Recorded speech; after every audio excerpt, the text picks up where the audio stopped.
y a des moments, faut avoir le courage par exemple, de virer quelqu'un. Ça fonctionne? Salut, moi c'est Vincent, le fondateur de First Stage et du coup de Réseau Pointé. Dans ce podcast, on va parler de confiance en soi, de stratégie de communication, d'entrepreneuriat et surtout quels sont les bons tips pour diffuser sur les réseaux sociaux. L'idée, c'est d'éviter d'avoir un zéro pointé et d'être bon sur Réseau Pointé.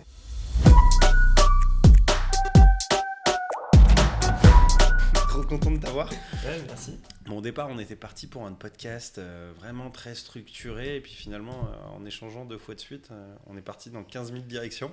Ouais. On s'est rendu compte d'un point commun. C'est que l'entrepreneuriat, ça nous change personnellement et professionnellement. Ouais. Mais c'est surtout qu'on apprend énormément de trucs. Et je crois que tu as pas mal de messages à faire passer et à apprendre. J'espère que ça sera utile à des gens. Ouais. En tout cas, c'est sûr qu'on s'est rendu compte qu'on n'a qu'une vie. Et a fortiori quand tu es entrepreneur. Et donc, après, c'est à toi de gérer ta vie et d'être responsable de ce que tu fais au quotidien. Il ne faut rien attendre de personne. Et que ce soit pour ton pro, pour ton perso, faut mener ta barque, quoi. Et puis mener la barque, ça commence à partir de n'importe quel chiffre d'affaires. Et puis il faut peut-être aussi arrêter de penser qu'au chiffre d'affaires, mais plutôt à la rentabilité. Et à quel moment tu es content de ta rentabilité pour être serein aussi personnellement? Parce que c'est pas toujours une course à l'objectif, on va dire. À partir de quel moment tu es content? Au début, déjà, ça peut arriver de ne pas être rentable ou d'être faussement rentable. Parce que quand on crée sa boîte, on pense très souvent aux entrepreneurs stars qui s'en mettent plein les fouilles et tout ça, mais la réalité, c'est qu'au début, tu crées ta boîte, tu te payes pas. Et même nous, ce qu'on a fait avec ma première boîte avant qu'on pivote s'appelait WeSpoon, on a fait une levée de fonds.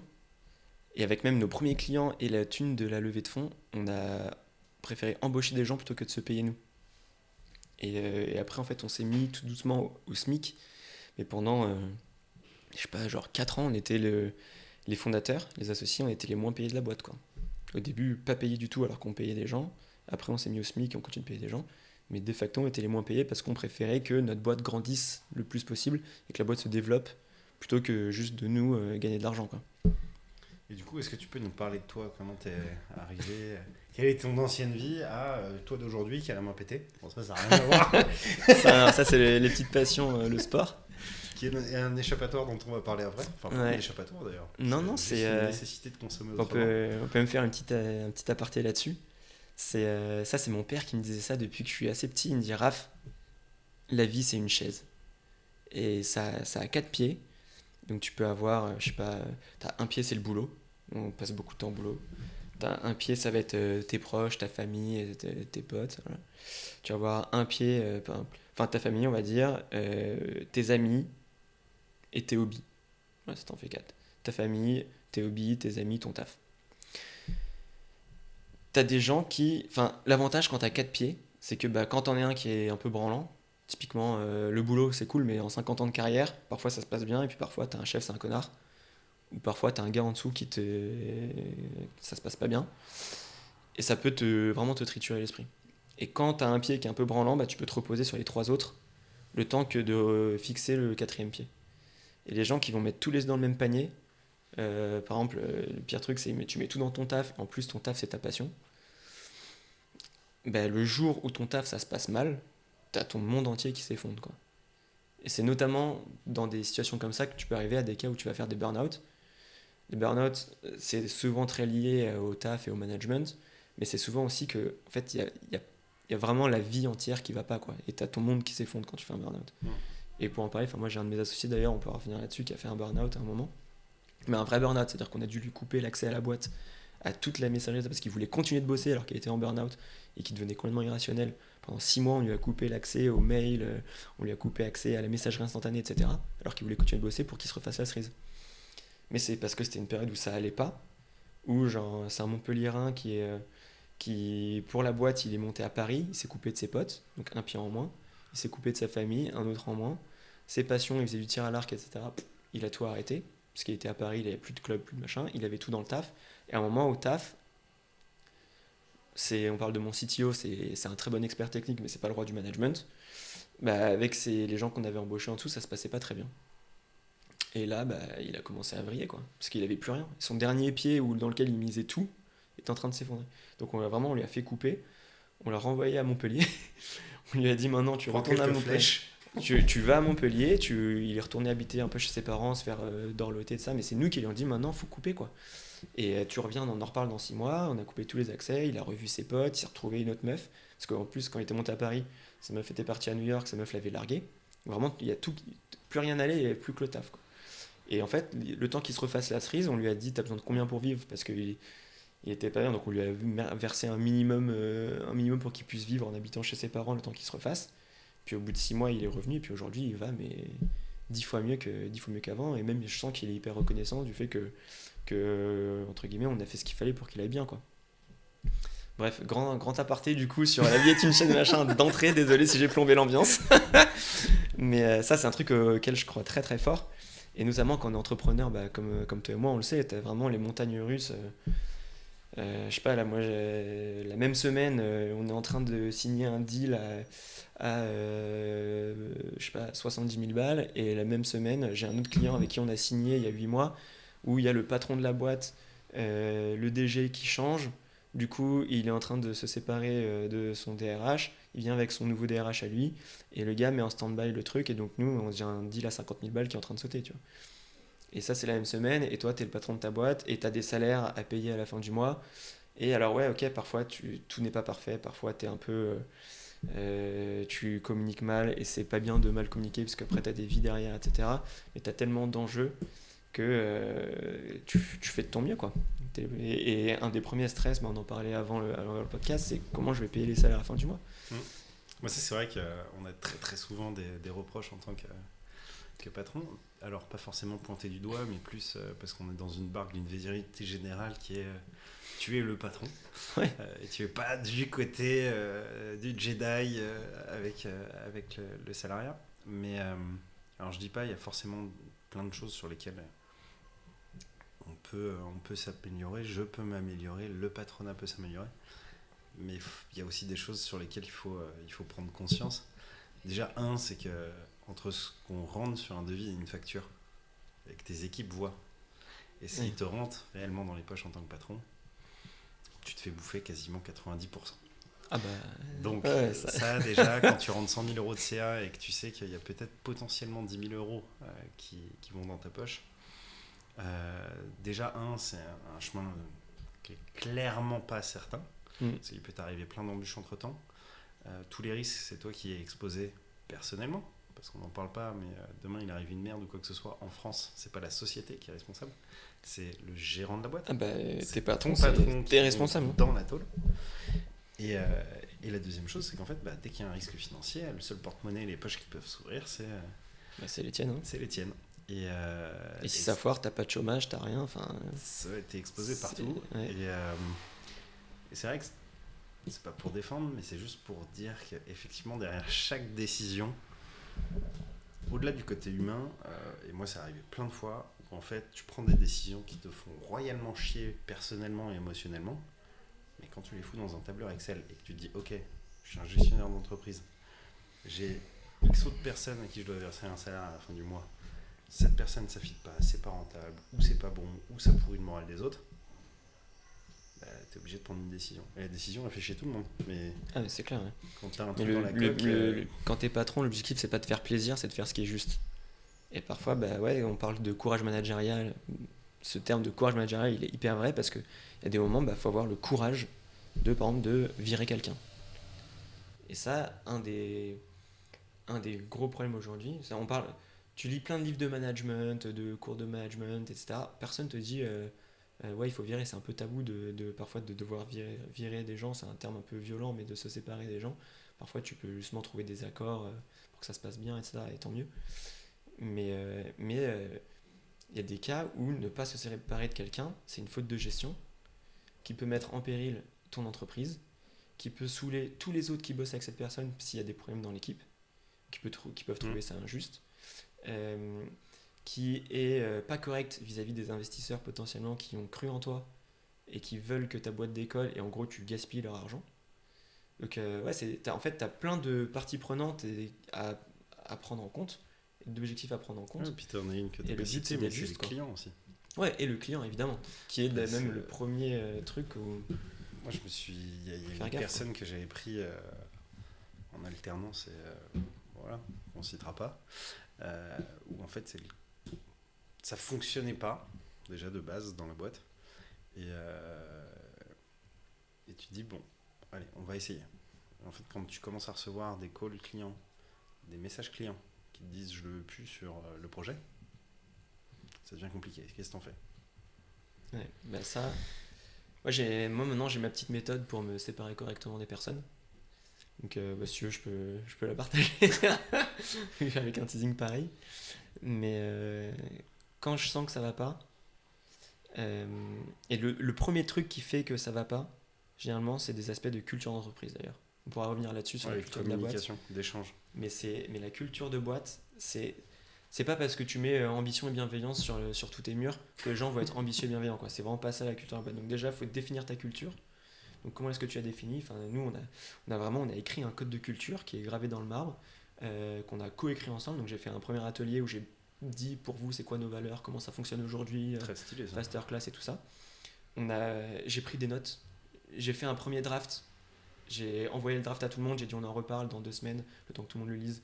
Ils m'ont fait leur retour 2 semaines plus tard, tac, j'ai repris des notes, j'ai amendé, etc. Au bout de 3 allers-retours, on avait le truc comme c'était en l'état. Et le truc, c'est vraiment comme c'est en l'état, c'est quoi notre culture aujourd'hui? C'est pas de dire voilà ce qu'on veut être et en fait, c'est pas ce qu'on fait, quoi. Donc c'est comme ça en l'état. Après, on a tous solennellement juré de respecter ce code de culture, de l'incarner et de signaler si jamais on sentait qu'à un moment il était mis à mal. Et une fois qu'on a fait ça, mais vraiment on a fait un truc hyper personnel, quoi. On s'est fait une soirée avec des bières, on a tous trinqué, puis chacun à notre tour on a juré ce truc là, tu vois. Et après, ce code de culture, maintenant au début c'était juste un vieux Google Doc, mais ça fait office, ça Entre marche, les tu vois. quatre associés. Ça marche. Puis après en fait maintenant on l'a un peu pimpé, maintenant donc t'as un petit préambule, t'as nos valeurs, t'as les 4 valeurs, une petite description de ce qu'elles signifient, des exemples qui illustrent ce que c'est qu'un bon comportement selon cette valeur, un mauvais comportement, pour que ce soit vraiment clair. Parce que sinon, parfois, tu peux mal interpréter un truc. Et puis, on l'a mis dans tous les contrats de travail. Donc, dès qu'on signe un contrat de travail avec quelqu'un, la mission, en vrai, ça peut changer tous les jours. Enfin, surtout quand tu es entrepreneur, tu es en startup, ça bouge super vite. Parfois, la mission, elle peut évoluer. Tu as besoin de couteau suisse. En revanche, on dit, bah voilà la mission, on met genre, je sais pas, business développeur. Et après, on dit, on s'engage à respecter, incarner le code de culture et signaler si ça va pas, si c'est mis à mal. Et quand tu signes le contrat, et on met le lien vers le code de culture. Quand la personne signe le contrat de travail, elle signe en gros le code de culture. Et ensuite, souvent, bah ouais, quand il y a tu vois, nous, nos valeurs, on a déjà le premier truc, c'est on est une entreprise 100% co-responsable. Donc déjà, on est tous responsables de ce qui se passe. T'as pas de genre ah bah ouais, je voulais le faire, mais il y a Jean-Michel qui m'a pas envoyé les infos. Ah bah mec, si t'avais qu'à le relancer. Lui aussi, peut-être. Ça, c'est un sujet que j'aborde. Voilà, donc Je m'en fous qui est responsable, ce que je veux, c'est le résultat. on est 100% co-responsable. Si un truc ne marche pas, ben, c'est aussi ta faute. Tu vois. Peu importe qui t'envoie les infos, il n'y a pas d'excuses, il n'y a pas de justification, de trucs comme ça. Et après, donc ça c'est le préambule, on est 100% co-responsable. Et c'est pour ça que du coup, nous, on s'est tous formés au feedback pour pouvoir se faire des feedbacks. Parce que imagine, t'es un manager, depuis mars, tu te rends compte que t'as un de tes coéquipiers qui fait n'importe quoi. Et t'attends l'entretien de fin d'année de décembre pour lui dire, bah, t'es co-responsable de toutes les conneries qu'il va faire de mars à décembre. Tu vois. Donc voilà. Donc ça c'est le premier truc, co-responsabilité, et du coup ça fait qu'on s'est tous formés, toute l'équipe au feedback. Et après nos 4 valeurs, on a je me sens utile. Donc si non, tu te sens pas utile, que ce soit pour la boîte ou pour la société en général, il y a un problème, il faut qu'on en parle et qu'on voit comment tu peux te sentir utile. Deuxième chose, c'est j'agis comme un entrepreneur. Donc ça, t'as Une prise de décision. voilà, autonomie à max. Et du coup, ça implique plein de choses. Moi, je veux pas être une machine à valider des décisions, tu vois. Si les gens, ils bossent sur un truc, ils savent mieux que moi. Donc pour qu'ils soient autonomes, bah, j'ai un max de transparence. Parce que si je leur donne que la moitié des infos, ils vont croire qu'il faut aller à gauche et après ils vont me dire ah mais si tu m'avais donné toutes les infos, j'aurais su qu'il fallait aller à droite. Donc un max de transparence, tout le monde sait exactement combien il y a sur le compte en banque, tout le monde a accès à la carte bleue de la boîte, tout le monde sait tout, toutes les dépenses, les salaires de tout le monde, tout est transparent, tous les mois.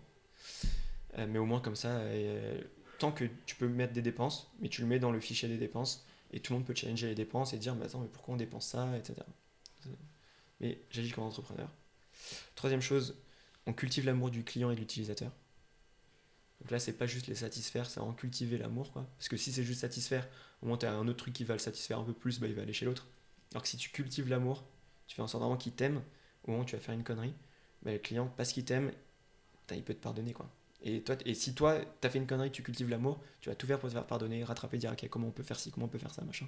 Ça, c'est hyper important. Et en fait, tu fidélises tes clients. Parfois même, quand tu fais des boulettes, tu crées une opportunité pour fidéliser ton client. C'est incroyable parce que tu réagis vite, tu réagis bien et ça, ils se disent waouh, quand le mec il fait n'importe quoi, en fait, il se rattrape super bien, il nous laisse pas mal, quoi. Et quatrième valeur, c'est nous prenons plaisir à travailler ensemble. Et c'est la seule où on a mis nous au lieu de je. Parce que nous, c'est si moi je fais quelque chose et que je prends du plaisir, mais que je ruine ton plaisir à toi de bosser dans la boîte, il y a un problème. Donc c'est vraiment tout le monde doit continuer de prendre plaisir à bosser ensemble. Et avec ça, en fait, bref, j'ai une longue digression sur le code de culture, mais c'est hyper important. Parce que quand, généralement, ça se passe mal avec un coéquipier, généralement, c'est qu'il y a une des valeurs qui est mise à mal. Donc là, ma méthode, c'est je fais un premier entretien où je dis que ça va pas. Pour telle et telle raison, en mode on s'était mis d'accord sur tel objectif, ou ça s'est pas atteint, telle valeur, là quand il se passe des trucs comme ça, moi ça me va pas, tac. Première chose, qu'est-ce que tu proposes toi pour faire en sorte que ça aille mieux? Et donc là, j'écoute les propositions de la personne, et je dis ok, on fait ta méthode, je suis de bonne foi, on fait ta méthode, et on se revoit dans un mois, on fait le bilan dans un mois. Au bout de 1 mois, on fait le bilan. Parfois, en fait, il y a des gens à qui ça fait un électrochoc. Et ils se rendaient même pas compte en fait que ça avait ce qu'ils faisaient, il y avait un impact. Et quand ils se rendent compte de l'impact que ça avait, parce qu'en fait on leur a dit quoi, ils disent punaise, mais moi j'aime cette boîte, j'aime mes collègues et tout, j'ai fait n'importe quoi et ça change direct. Parfois ça change pas, donc là tu fais le bilan, ça n'a pas changé, tu dis bon on essaie tes méthodes, ça n'a pas marché, maintenant on va faire ma méthode. Donc là je dis du coup ça va se passer comme ça, et puis on fait le bilan dans un mois. On refait le truc. Là, c'est plus rare que ça marche, parce qu'il était déjà au courant. Mais si ça marche pas, ça fera 2 mois au total. En 2 mois, t'as dit écoute Vincent, on a tous les deux fait le constat que ça ne marchait pas. On a fait c'est ta méthode, ça marche pas, on essaie la mienne, ça marche pas. Et qu'est-ce qu'on fait quoi? Il n'y a pas de solution, mais ok, faut qu'on se sépare. Et en fait, plutôt que de juste du jour au lendemain dire à quelqu'un que tu le vires, et t'as un gros choc émotionnel, comment ça, je suis viré, qu'est-ce qui se passe, t'es un salaud, etc. Tu justifies aussi. Là, déjà, t'as tout fait pour essayer de pas en arriver là. T'as essayé sa méthode, t'as essayé la tienne, t'as donné du temps, etc. Et puis la personne ici, elle sent que ça commence à sentir le roussi. Donc elle-même, elle se prépare psychologiquement. Elle voit le bilan arriver, et même elle commence à chercher ailleurs potentiellement. Et toi, en fait, au dernier bilan, ça se passe pas, tu dis comment on se sépare et que ça se passe bien. Parce que moi, en fait, à la fin, je veux juste que ça se passe bien. Si la personne, elle est pas à sa place, on va me faire croire qu'elle est heureuse de ne pas être à sa place et que ça se passe mal au quotidien avec le regard de ses collègues, etc. Donc personne n'est content avec cette situation. Donc comment est-ce que tu sors par le haut de ce truc-là? Et avec ça, moi, ça m'est déjà arrivé en fait. Parfois, à la fin, en fait, ok, ça se passe pas bien, on fait une rupture co. Écoute, ça me coûte un peu plus cher que si la personne démissionnait, mais au moins tout le monde est content, elle a son chômage, elle a le temps de rebondir, etc. Et puis moi, la répute de ma boîte aussi, elle est préservée et elle est contente. Enfin, tout le monde y gagne. Et parfois même j'ai déjà eu le cas où j'ai eu des personnes qui ont... Une fois ça m'est arrivé même, j'avais rendez-vous le bilan final à 14h. Et qui pose la démission, je l'ai vu aussi. Voilà, et elle me dit est-ce qu'on peut se parler à 13h30 avant notre rendez-vous? Je dis ok. Voilà Raph, j'ai décidé de démissionner, j'ai commencé à chercher ailleurs, j'ai trouvé un autre taf, là. Je dis ok, très bien, vas-y, comment on peut t'aider comment on peut faire pour que ça se passe bien à la transition, fallait qu'on la remplace... Et on a fait les choses bien, quoi. Et ça, voilà, il y a des moments, c'est la vie, il y a des relations qui se séparent, les chemins qui se croisent, qui se décroisent, etc. Et il faut juste faire en sorte que ça se passe bien, de respecter les humains, parce qu'à la fin, tu as des êtres humains et des personnes qui, eux aussi, c'est leur vie. Mais il faut avoir le courage de dire les choses, et parfois, quand il faut se séparer, quoi. Ouais, mais ça me fait penser à un truc. Vas-y, dis-moi. Dont on parlait tout à l'heure. Je prends mon cas personnel. Ouais. Et je sais qu'il y a énormément de personnes qui sont dans le même cas. Le premier licenciement, il te fout la boule au ventre. Et moi, je savais qu'il y avait quelqu'un... Même pas que le premier. Le premier, vraiment. Et le premier, et c'était... en fait, la personne avait commencé à choper le fichier client et à le refourguer et contacter, etc. Motif largement suffisant pour arrêter le truc. Et il fallait, pour une entreprise, que je l'arrête. Ouais. J'en étais incapable. Oh, punaise. J'ai fait un rendez-vous, je me suis pointé, donc déjà, tu vois, je prends le courage. Un jour, tu dis, bon, allez, franchement, j'y vais. Hop, tac, j'attaque. Du coup, et c'est là où, en fait, tu te rends compte que tu peux faire un enchaînement de conneries par la non-préparation à ce type à ce type d'échange. Je me suis dit, putain, quand j'arrive le matin, parce que j'avais du coup prévu un premier rendez-vous, je l'avais mis, je sais plus, vers 10h30 ou 11h. Et en fait, à l'époque, on était dans un bureau, une petite pièce où il y avait 6 tables. En fait, on était les uns à côté des autres. Et d'arriver à 9h, et de 9h à 11h, la voir à côté, parler, etc. Hop, je redescendais complet et j'ai perdu complètement mes couilles pour assumer ma décision. Du coup, qu'est-ce que je me suis dit ? Ok, on fait quand même la réunion parce qu'il faut que je justifie le truc. Donc, je fais un peu ce premier entretien, alors que j'aurais jamais dû, pour ce type de cas, faire un premier entretien. Je dis, c'est pas bien et tout, ça monte dans les tours. Bon, ça a plus qu'autre chose envenimé la situation. Et là, je me suis dit, c'est pas grave. Je vais le faire la semaine prochaine et je le fous à 9h. Comme ça, moi, je me pime dans la bagnole. Bim, je sors, je la convoque, je la dégage. Et là, du coup, tu fais un truc, mais qui émotionnellement est un crash total. C'est dégueulasse. Toi, en plus, c'est ultra violent. Tu te justifies même pas parce qu'en fait, t'as tellement peur de dire ce truc-là que t'arrives, tu dis bonjour, je te vrille. En gros, je caricature, mais concrètement, c'est à peu près ce qui s'est passé. Et là, tu te dis, mais en fait, là, c'est un échec pour tout le monde. Ouais, pour tout le monde. Ouais. Parce que la personne en face, c'est un carnage. Ouais. Toi, quelque part, tu gardes une cicatrice qui n'est jamais rebouchée parce que tu lui as jamais dit ce que tu pensais vraiment moi, je me suis investi pour toi en tant que patron, j'ai cru en toi. Toi, tu es en train de me la mettre à l'envers, à prendre le fichier, aller à l'extérieur. Inversement, elle se dit, mais c'est qui ce connard qui, à 9h, je me pointe au taf et là, c'est un carnage. Et en fait, c'est vrai que la boîte, elle a 12 ans, donc il y en a eu, on va pas se mentir, des personnes qui sont venues et qui sont parties. Mais ce que j'ai compris au fur et à mesure du temps, c'est qu'en fait, aujourd'hui, tu peux te séparer de quelqu'un comme tu le dis. Et la séparation, c'est pas un licenciement forcément. C'est pas tu vires quelqu'un. Ouais, exactement. C'est t'as cru en un projet, ça a pas fonctionné. Et si je peux le comparer à un truc, c'est les relations amoureuses, les amourettes. Moi, je suis resté 8 ans avec une personne et on s'est séparés à la fin en très bonne intelligence parce que ça ne fonctionnait plus, parce que on avait des visions différentes, parce que entre ton lycée et 5 ans après tes études dans la vie professionnelle, mais il y a plein de choses qui changent. T'as grandi, t'as changé. Et quand tu recrutes, c'est exactement la même chose. Toi, t'as pu croire en une boîte, tu viens en tant que salarié dedans, finalement, en fait, soit parce que tu t'es dit, tiens, je vais essayer ce métier-là, pour le découvrir, et il te plaît pas. Ou alors, toi, tu te dis, tiens, j'ai recruté ce poste-là, parce que j'en ai besoin. Et en fait, t'as jamais recruté ce poste-là, et c'est déjà arrivé. Tu le recrutes, et puis tu te dis, en fait, non, j'ai complètement foiré ma fiche de recrutement, là. Ouais. C'est pas ça qu'il me faut pour la boîte. La personne, elle a rien à faire, elle se demande ce qu'elle fout ici, les autres voient quelqu'un qui bosse pas. Il y a mais une multitude de raisons qui peuvent faire que tu peux te séparer de quelqu'un, avoir besoin de te séparer de quelqu'un, et que ce soit pas lié ni à son comportement, ni à ses compétences. Ouais, c'est vrai. Et là, du coup, c'est là où j'ai découvert que, en fait, tu peux prendre le temps d'échanger avec la personne, lui dire écoute, là pour toi ça sert à rien parce que tu vas venir tous les jours. Soit tu vas te faire chier, 2, on va être dans un climat qui est pas bon, et ni pour toi ni pour moi c'est bon de sortir de la porte, t'as un bide, t'es pas content. Donc le mieux qu'on a à faire c'est d'avancer. Et un des trucs que j'ai découvert, c'est ce que tu disais sur les 2 entretiens. Je faisais cet entretien en disant là, ça ne fonctionnera pas pour X ou Y raison. On se prend une période d'1 mois, 2 mois, 3 mois si tu as besoin, en fonction de la difficulté à retrouver un poste. Et tu as open rendez-vous sur les horaires de la boîte. Donc, trouve un taf, je t'aide. Moi, je sais que tu as telle compétence, telle qualité, que tu es fort là-dessus. Je suis prêt à te faire une reco dessus.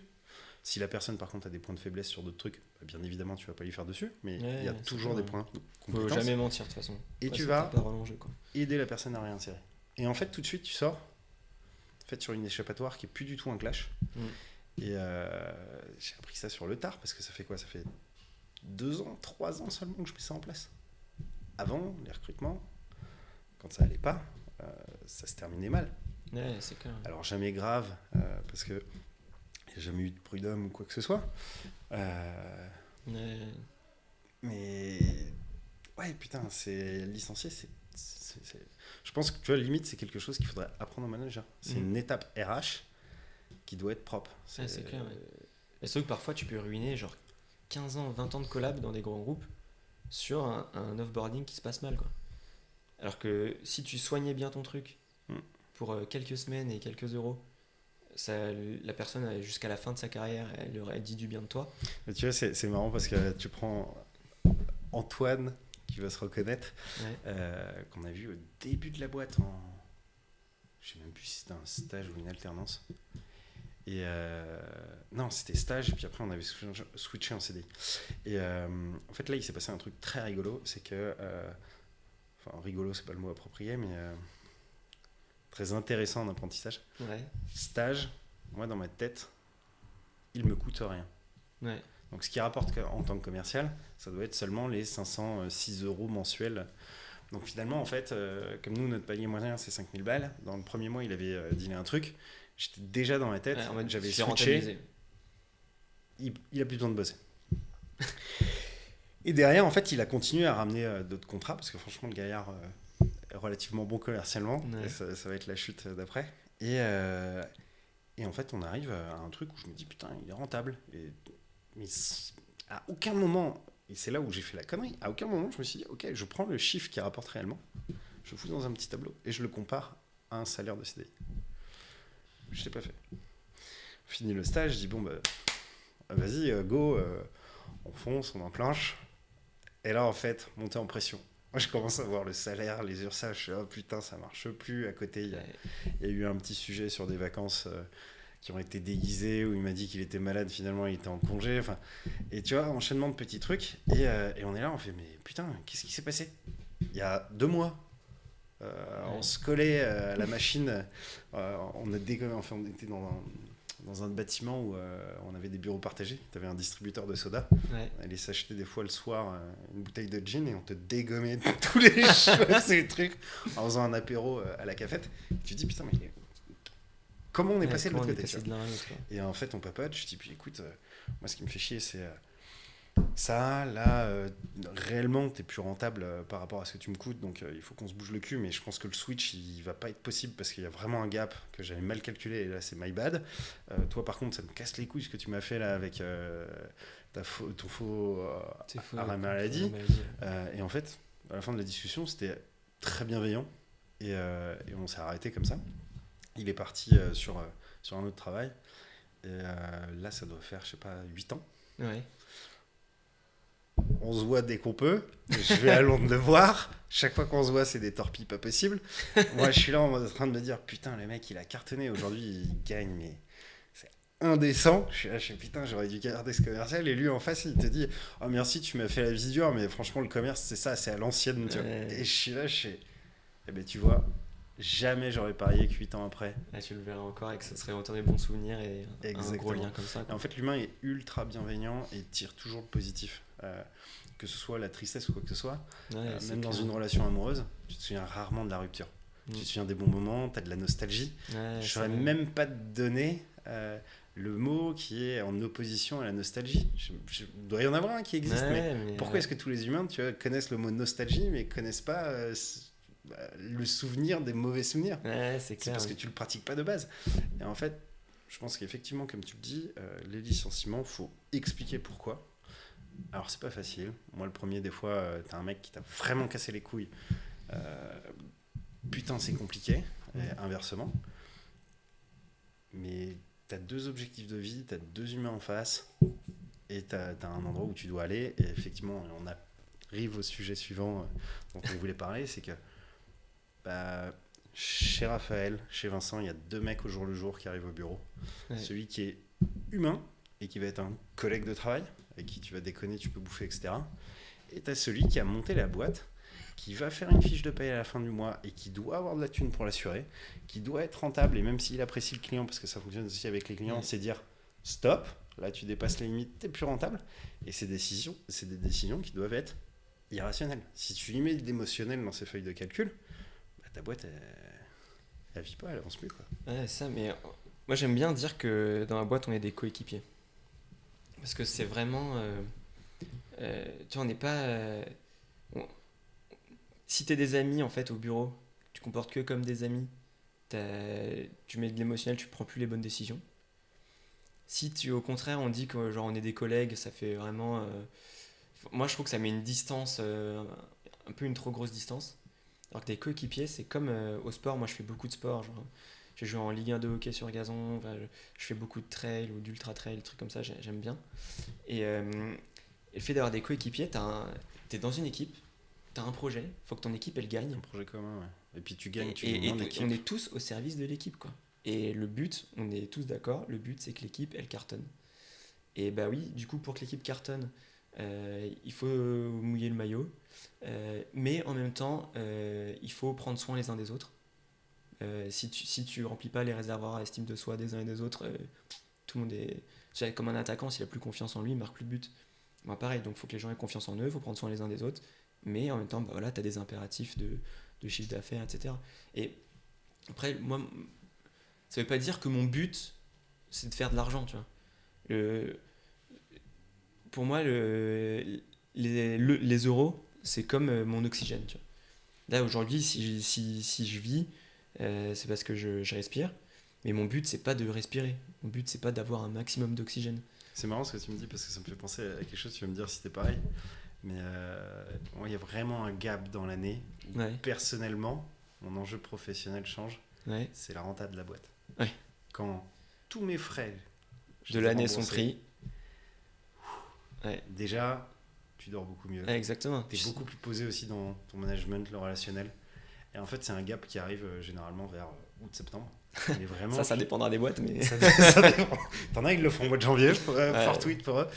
Mais j'ai un pote, c'est un entrepreneur de génie, là, c'était en fin février, début mars, ça y est, quoi. Il m'a dit, Raph, c'est bon pour ma boîte, j'ai sécurisé tout le Maintenant, salaire c'est sur du l'année, cash. quoi. moi, je te parle pas juste des salaires, je te parle vraiment tout compris. Ouais, Les loyers, les assurances, machin. non, mais après, ce que je veux dire, c'est que lui, il a très peu de. Ouais, C'est tous ses coûts fixes de l'année sont pris. Et il me disait, maintenant, c'est que du variable, mais en gros, c'est que de la marge derrière. Il sait qu'il est safe pour l'année, tu vois. Et ça, tu vois, c'est con, mais je pense que Il est t'as tellement serein. beaucoup de collaborateurs que tu as, s'ils n'ont pas vécu cette expérience entrepreneuriale, ils comprennent pas que, Ouais. en fait, ton premier objectif tous les jours quand tu arrives, comme tu dis, l'oxygène, ça va être d'être rentable. Exactement, oui. Et une fois que tu es rentable, là, on peut commencer à discuter tiens, on va faire tel investissement, on va faire ci, on va faire ça. Mais si tout de suite, dès le mois de mars, Ouais. on te parle de primes, d'augmentation, d'achat d'immobilier, du truc, du machin, c'est autant qui recule l'échéance, c'est autant de risques que tu prends sur pas Ouais. payer les fiches de paye à la fin du mois. Exactement. Et en fait, des fois, tu te retrouves mais le cul entre deux chaises où tu as envie de faire plaisir ou récompenser. Ah, mais ça te pour fait être en une apnée, évolution, quoi. Et t'es en apnée, et en fait, voilà. Donc, au même titre que tu vis pas pour respirer, mais tu respires pour vivre, bah, ma boîte, elle vit pas pour faire de l'argent, mais elle fait de l'argent pour vivre et se développer et assouvir sa mission, quoi. Et nous, bah, typiquement, notre mission, on veut former un max de monde, notamment sur tout ce qui est soft skills, parce que je sais que si on forme correctement les managers, si les gens ils savent bien gérer leur temps, bien gérer leurs priorités, s'ils savent bien gérer leurs projets, etc., ben, ça va faire autant de vie équilibrée en plus, autant de nuits à pas dormir, etc. en moins, autant de burn-out en moins. Et moi, j'ai plusieurs amis qui ont fait des burn-out, mais des vrais burn-out. Pas le truc où tu prends 2 semaines de vacances et c'est réglé, quoi. Le truc où tu mets 6 mois à t'en remettre. Il y en a un, il a mis plusieurs années. Et c'est pas toujours pas totalement remis. S'il y avait eu des bons managers et que lui avait bien réussi à gérer son agenda, ses priorités, son temps, etc., il n'y aurait pas eu ça, quoi. Et donc c'est aussi des vies que tu transformes, des boîtes qui vont être plus rentables grâce à nos formations, etc., quoi. puis, t'as s'excuser aussi. Ça pardonne pas tout. Ouais. Mais je pense qu'il y a quelqu'un qui se reconnaîtra ici, à qui je dois énormément au jour le jour. Et des fois, en fait, je vais avoir des éléments extérieurs qui me tendent pas possible. Et Margot, elle arrive, et elle vient pour me poser une question. Et en fait, c'est pas le moment, parce que je sais que si je me pose avec elle, dans cette tension que j'ai en tête, il n'y a rien qui va être Il n'y a rien qui va sortir. Et en fait, du coup, tu dis non, hop, toc, tu te concentres sur le truc, tu termines ce sujet, tu vas prendre un café, tu passes un call. Des fois, moi, j'aime bien appeler les potes, tu vois, ça me casse, ça change l'esprit. C'est dans 15 minutes. Puis tu reviens, t'es un peu plus posé, et là, c'est le moment d'échanger. Et derrière, je fais, bah tiens, excuse-moi, et souvent, j'explique pourquoi. Qu'est-ce qui s'est passé ? Ouais. Pourquoi est-ce que t'étais dans ce climat-là ? Et ça fonctionne dans les deux sens en fait. Ouais. Tout le monde est humain, il n'y a personne qui est parfait. Et quand tu expliques pourquoi tu as eu un comportement ou tel jugement ou quoi que ce soit, l'échange, en fait, la communication, ça change énormément. Ouais, c'est clair. Mais en fait, l'humain fonctionne énormément par réciprocité. Tu as beaucoup de mimétisme et beaucoup de réciprocité dans les relations humaines, c'est une route à double sens, quoi. Et au même titre que le manager, si il te dit jamais merci parce qu'il considère que tu fais juste ton travail, donc il n'a pas à te remercier, etc. Dans ce moment, bah voilà, mon manager il est nul, il me dit jamais merci, blablabla. Ok, mais ça, c'est dans les deux sens aussi. Nous, en tant que collaborateurs, c'est quand la dernière fois qu'on a dit merci au manager?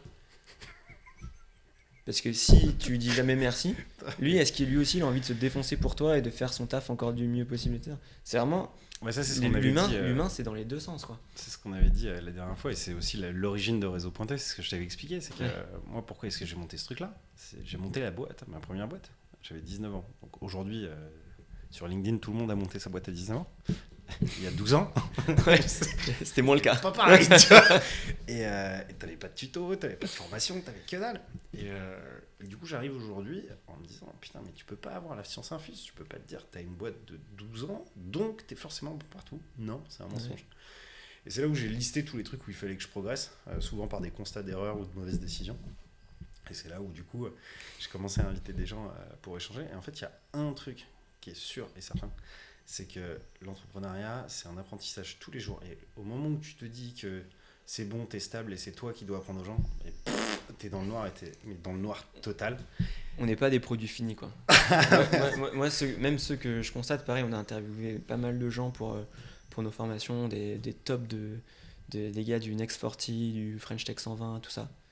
Il n'y en a aucun qui se considère comme un produit fini, quoi. Ils continuent d'apprendre au quotidien à parler à un max de gens, etc. Parce qu'il faut continuer d'apprendre, quoi. Et puis le monde change, et puis tes certitudes d'aujourd'hui, c'est des trucs qui vont être faux demain. Enfin, ton produit, le renouveler tous les jours. Donc ouais, il faut vraiment... Même aujourd'hui, moi, quand je recrute des gens, je vais rechercher quelques qualités, mais les qualités que je vais rechercher le plus, il y a la fiabilité. Je veux que ce soit une personne qui fait ce qu'elle dit ce qu'elle fait, et quand elle s'engage dans un truc, elle s'y tient, donc elle lâche pas, etc. Voilà. Quelqu'un de fiable. Deuxièmement, je veux quelqu'un de généreux. Parce que ça se passe beaucoup mieux quand les gens s'aident les uns les autres dans l'équipe, qui peuvent se donner de leur temps, qui peuvent... Tu veux payer un verre, t'offres le verre aux collègues, voilà, c'est vachement mieux que si tout le monde est en train de faire des petits comptes d'apothicaire, dire c'est mon client, c'est mon ci, c'est mon ça. Ça c'est un enfer. Vois, un truc qui est con, c'est maintenant tous les recrutements. Ouais. Déjà, je le vois quand ça considère mon poste, enfin que c'est lié à ce que je gère. Sinon, c'est la personne qui est considérée par le poste qui le fait. Mais systématiquement, l'entretien physique, quand je le demande en deuxième ou en troisième temps, c'est avec l'équipe. Ouais. Et c'est 50-50. Si moi je le veux, l'équipe dit non, c'est non. Ouais, faut inversement. Parce que j'ai découvert un truc, c'est que si ton équipe, tous les membres s'entendent, le jour où il y en a un qui est malade, le jour où il y en a un qui peut pas, ou qui truc ou qui machin, ça fluidifie. Et pareil, là-dedans, il y a un truc que j'ai intégré vraiment sur le tard, parce que ça fait que 2 ans, c'est la Bible. Alors ça, je fais chier, mais tout le monde dans l'équipe. Alors, sur le WhatsApp, c'est la Bible. Quand ils te disent Google, nous c'est la Bible. La Bible, c'est quoi? C'est, comme son nom l'indique, la référence. C'est le testament de tous les métiers. Et en fait, chaque chapitre, chaque apôtre, tu vois, ça va être un cœur de métier. Et au recrutement, j'envoie la Bible. Et je demande à la personne, qu'elle soit chef de projet, cadreur ou monteur, de lire le process et le métier de tout le monde.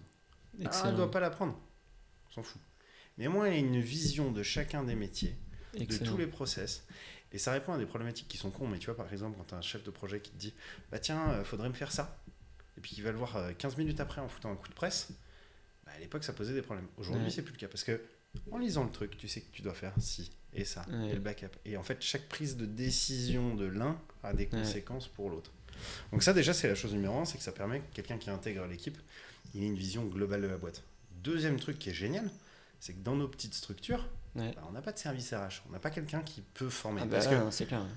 Tu es tout de suite dans le jus. Et si tu recrutes la personne, c'est que tu en as besoin immédiatement. Et qu'en plus, il n'y a personne pour la former. Donc on est là pour l'accompagner, on sera toujours là pour l'entourer et répondre aux questions. Mais ça nous a permis de faire un onboarding qui est extrêmement rapide. Parce que c'est tellement détaillé que la personne, même si elle est un peu paumée, au bout de 3 jours, elle peut commencer à être productive. Ouais. Et déjà, nous, ça nous retire un stress. 2, ça permet que la personne, elle se rattache à ça si elle a une question ou quelque chose, quoi que ce soit. Ça permet de trier aussi les questions. Ouais. Petites questions cons tous les jours qui peuvent énerver quelqu'un qui est du métier. Là, elles n'y sont pas. Et ça permet aussi d'avoir un document de référence, de neutralité, quand il y a quelque chose qui ne va pas. C'est-à-dire qu'aujourd'hui, ça me permet d'arbitrer. Est-ce qu'on est sur une connerie qui est une connerie inhérente à un client ou à nous ? Si c'est à nous, est-ce que c'est quelque chose qui est mal fait et qu'on aurait dû bien faire et c'est dans la Bible, auquel cas, là, attention, revois ta Bible, bosse mieux parce que on sait que tu en as les compétences. Si c'est pas le cas, putain, on vient de déceler une faille ensemble. Quelle est la solution ? On améliore le process. Ajoute-la à la Bible. Et nous, on a exactement le même truc avec notre code de culture. En gros, dans notre code de culture, on a mis nos valeurs, notamment. Puis peu à peu, on a rajouté des trucs et on a mis nos process et nos rituels. Ouais, c'est ça. Comme ça, au moins. Et on envoie en recrutement, avant de recruter la personne, on envoie notre code de culture. On fait la même chose. Pour être sûr que la personne, elle sait où elle met les pieds et voir est-ce que c'est un environnement qui lui convient. Quoi. Et en fait, maintenant, au jour le jour, c'est vraiment, je dis la Bible, vraiment, je l'ai fait chier avec ça. Tu vois, gentiment, mais c'est le running gag de la boîte. Regarde dans la Bible, quoi. Read the fucking manual. C'est tellement ça. Et au jour le jour, et vraiment dans les missions de chacun dans l'équipe, je leur dis, si vous faites quelque chose de nouveau, si vous faites un process ou quoi que ce soit, mettez-le dans la Bible. Ouais. C'est pas quelque chose qui est juste pondu par Vincent, le tout-puissant de la boîte. Il n'a pas la science infuse. Ouais, c'est clair. Si vous avez une méthode qui fonctionne mieux, on la met en place, vous l'intégrez à la Bible. Et c'est en enrichissant ça, et du coup, chacun met sa petite pierre à l'édifice.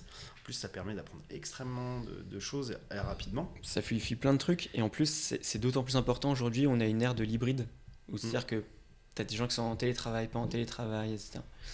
Et donc là, tu as besoin d'avoir un truc de référence, que tu sois au bureau, pas au bureau, etc., à distance, pas à distance. Tu sais comment ça fonctionne, quoi. Il y a des boîtes qui sont hyper performantes là-dedans. Enfin, tu regardes 360 Learning ou Alan, ils ont une culture de l'asynchrone et de l'écrit qui est monstrueuse. Alan, ils sont super forts, quoi. Après, là, c'est des outils comme Airtable, Notion, etc. qui te permettent aussi de... Ouais, carrément. Ouais. C'est clair que si tu as une mentalité mais que tu mets pas les outils qui vont avec en place, tu vas droit dans le mur. Ouais.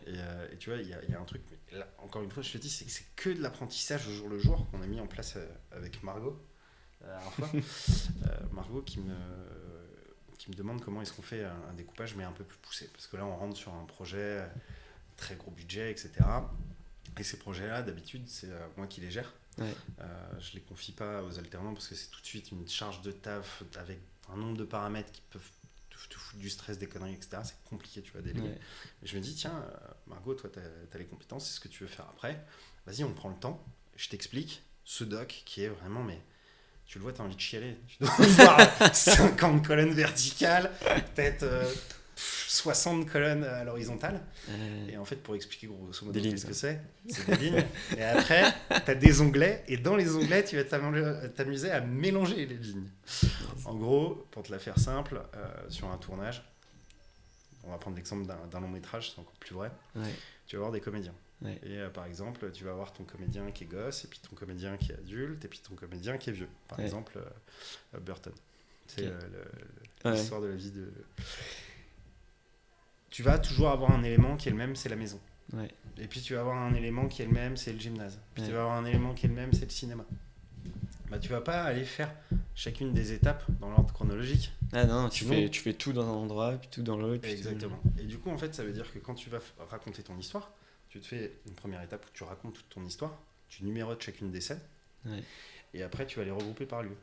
Et donc du coup, en fait, tu vas avoir une histoire qui est complètement déconstruite, mais tu sauras qu'en scène ou en séquence 6A, il met son chapeau, il est dans le gymnase, tu shootes tous les trucs du gymnase, et à la fin, tu as tous les plans qu'il te faut. Ouais. Donc ça, c'est vraiment une usine à gaz de lignes. Méga dur. Et tu dois expliquer, etc. Et en fait, tu as chaque métier qui doit intervenir. Parce que tu vas avoir, je te donne un autre niveau que tu comprennes un peu le merdier du bordel, le gamin, le jour X où il va au gymnase, à la maison et au cinéma, il est habillé avec une casquette. Et donc il faut que tu gardes la même casquette dans le lieu d'après pour pas avoir de faux raccord. Il faut qu'il le fasse. Et puis tu vas avoir dans la même scène, par exemple, la nana qui se renverse un verre d'eau. Donc dans les premières scènes que tu vas faire dans le gymnase, il va falloir que tu mettes un ordre pour les scènes pour que la robe soit mouillée au bon endroit et ainsi de suite. Et en fait, tu te retrouves du coup à avoir tous tes corps de métier qui doivent retrouver les infos qu'il leur faut par scène. Donc c'est un casse-tête pas possible. Wow. Et je me dis, putain, ça c'est quand même une mine d'or. Et j'ai mis longtemps à faire un tableau, tu vois, où je suis vraiment content du résultat. Après, on va pas se mentir, tu prends une boîte de prod à l'autre qui a à peu près ses projets, tout le monde retrouve à peu près la même structure.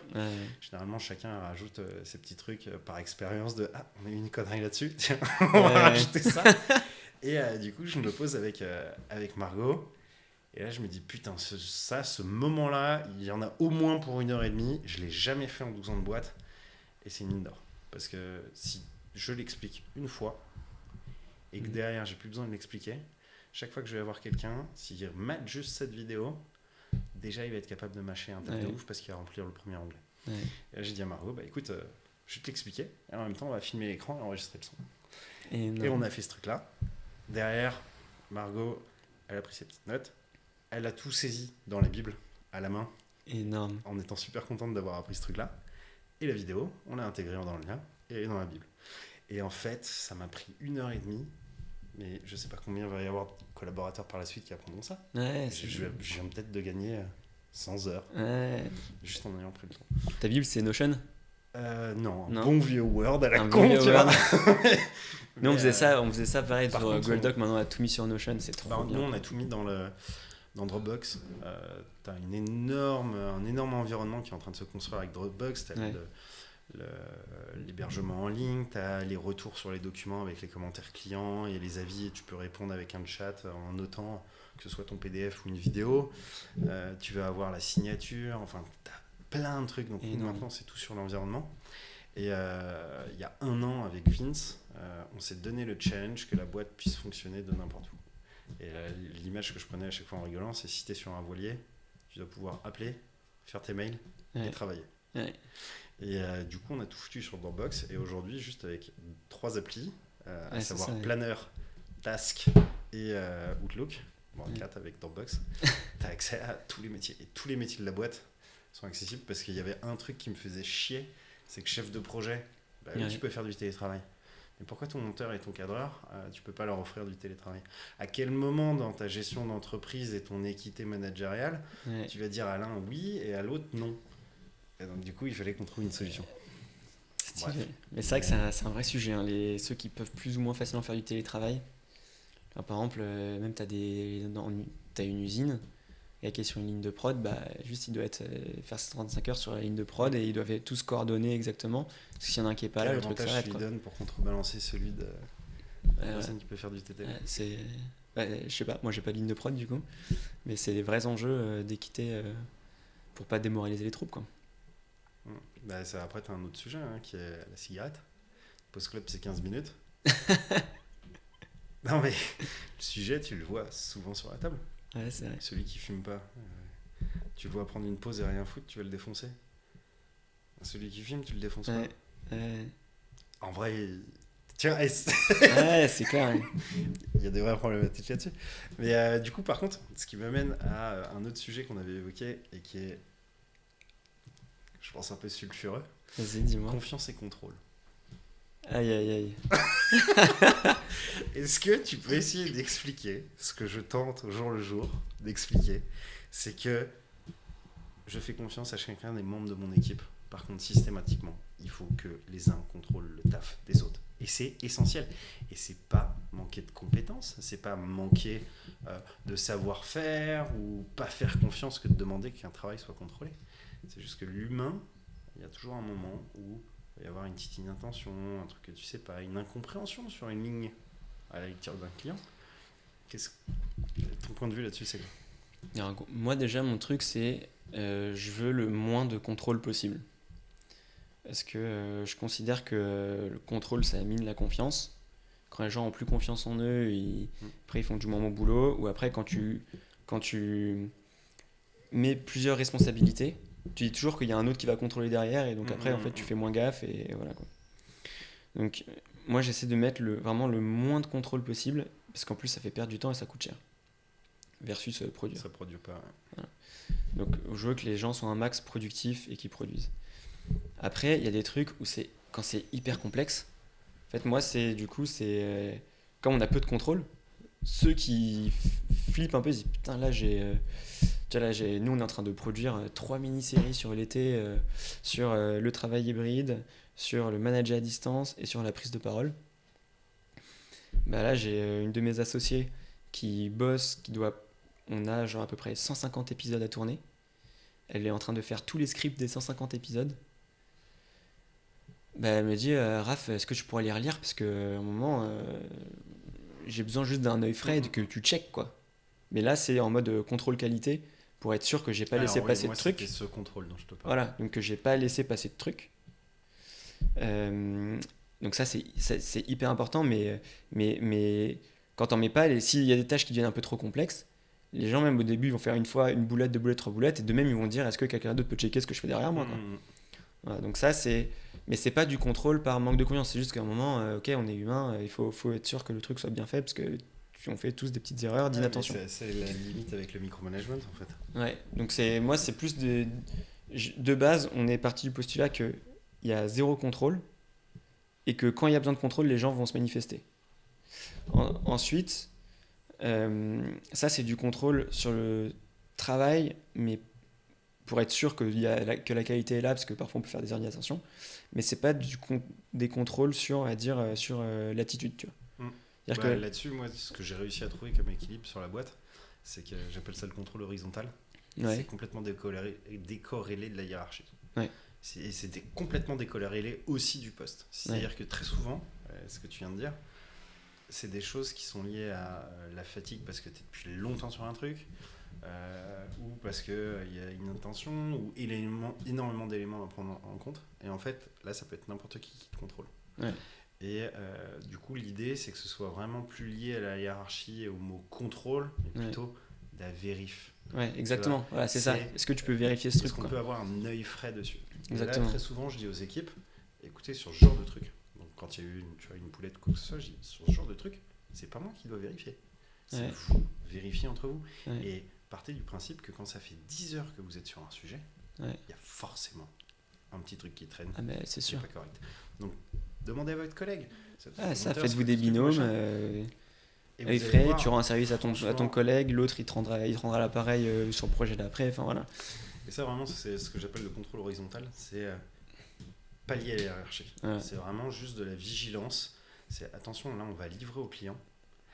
Tu vas avoir la chef de projet qui a bossé dessus, le cadreur qui a bossé dessus, le monteur qui a bossé dessus.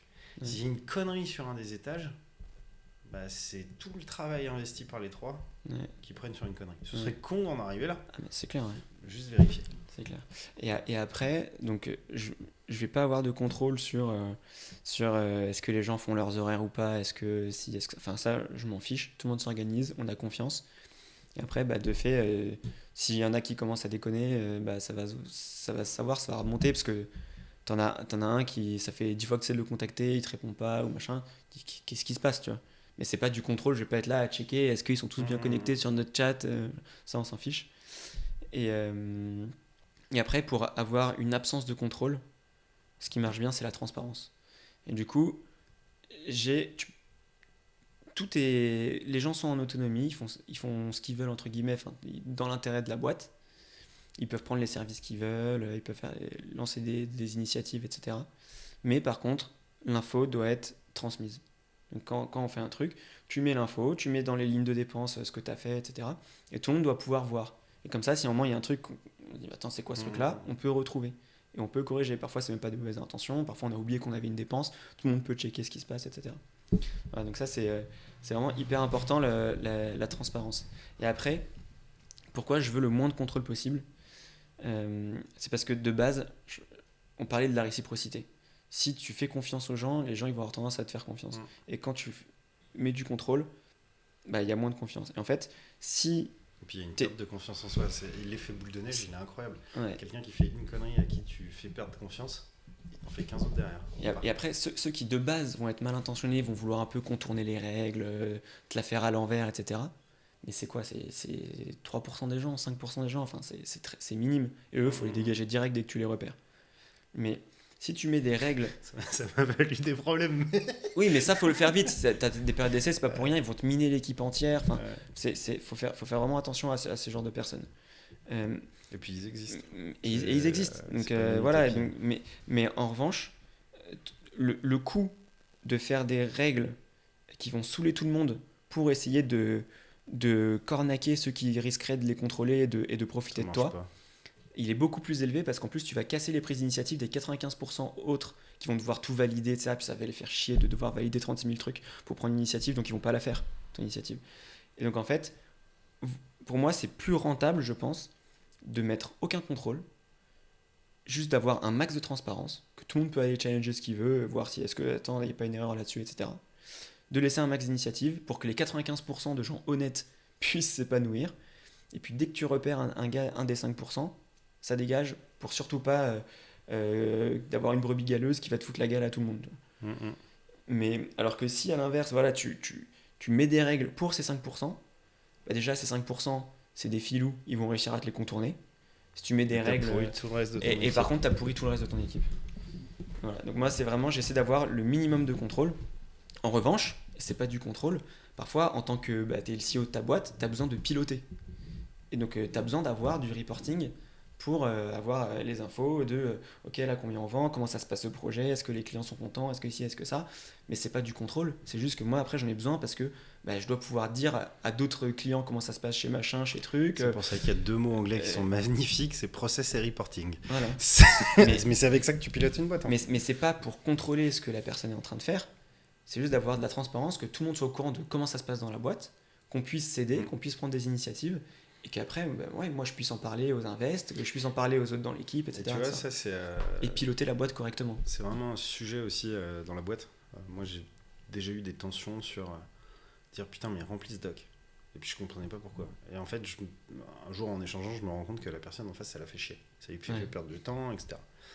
Et j'ai juste pris le temps d'expliquer pourquoi ce putain de doc il est essentiel pour moi. Parce qu'il y a un tel chiffre, ça me permet de piloter ça, de voir ci, de voir ça. Et en fait, le doc en question, c'est un document qui me permet de voir la rentabilité projet et à quel moment on peut continuer de dire oui au client et le satisfaire, même si tu es à la V6 parce que tu es encore rentable. Ou à quel moment tu es dans ta V2 alors qu'on doit vendre 3 versions en aller-retour, c'est inclus. Mais que dès la V2, il t'a demandé tellement de trucs que tu es plus rentable et là, stop. Et en fait, ce doc, il a plein d'impacts. Il a un impact sur ta relation client, sur est-ce que ta chef de projet ou ton chef de projet doit se foutre la rate au courbouillon pour trouver une solution. Enfin, tu vois, j'ai juste pris le temps de l'expliquer et tu avances dessus. Et en fait, du coup, c'est plus du tout du contrôle. C'est un outil qui aide à tout le monde. Ouais, c'est ça, c'est vraiment la vision en fait, que tu vas donner qui est essentielle dessus. Et, c'est vrai que si tu prends pas le temps d'expliquer ça, les gens ils se disent putain, il me fait chier, il veut contrôler. Alors que si t'expliques que c'est un outil de pilotage et que c'est pas du contrôle mais c'est un outil pour d'autres trucs, là ça se passe vachement mieux quoi. Ah ben c'est vraiment l'apprentissage que j'ai eu en entrepreneuriat sur les 2 dernières années, c'est ça. C'est prendre le temps d'expliquer te permet vraiment d'avancer. Alors que avant j'étais un peu non, j'ai pas le temps, attends, fais ci, je te dis, il y en a besoin. Et là tu fais merde, c'est pas fait, la personne n'est plus là. Et t'avances pas en fait. T'avances pas, la personne n'est pas épanouie, etc. Mais ça fonctionne vraiment dans les deux sens. Et je dirais que de façon générale, si on donne quelque chose à faire aux gens, c'est pas pour les faire chier. C'est qu'il y a une utilité derrière. Raison, après, il faut juste prendre le temps d'en parler. Mais ce que tu me disais par contre sur le contrôle et l'auto-contrôle au sein de l'équipe, tu as un truc qui est essentiel qui s'appelle la prise d'initiative. Et c'est un peu ce que tu as mis dans tes valeurs, c'est l'entrepreneuriat. Moi, j'essaye vraiment à inculquer cet esprit à l'équipe. Et même aujourd'hui, tu vois, dans le recrutement, tu prends il y a encore 2 ans, je ne voulais pas recruter des entrepreneurs. Ça me faisait flipper parce que je me dis, le mec va se barrer, il va prendre mes clients ou quoi que ce soit. Mauvaise expérience du premier licenciement. Et une fois que cette cicatrice, j'avais fait moi-même mon deuil dessus, en fait, je me suis rendu compte que, et c'est vraiment ce qu'on me dit aux États-Unis et en Angleterre, un mec qui a eu une expérience, que ce soit vendre de la limonade sur le trottoir ou avoir une boîte qu'il a revendue, on s'en fout de la success story. Il a un mindset qui fait que quand tu vas lui donner quelque chose à faire, il va développer plein de trucs. Il va développer la prise d'initiative. Il va avoir la conscience collective. Ok, je suis dans un groupe, une équipe, comme tu dis. Je suis pas tout seul. 2, si j'avance ou que je me casse la gueule, je peux faire un effet boule de neige et je peux emmener à la hausse avec moi ou à l'inverse.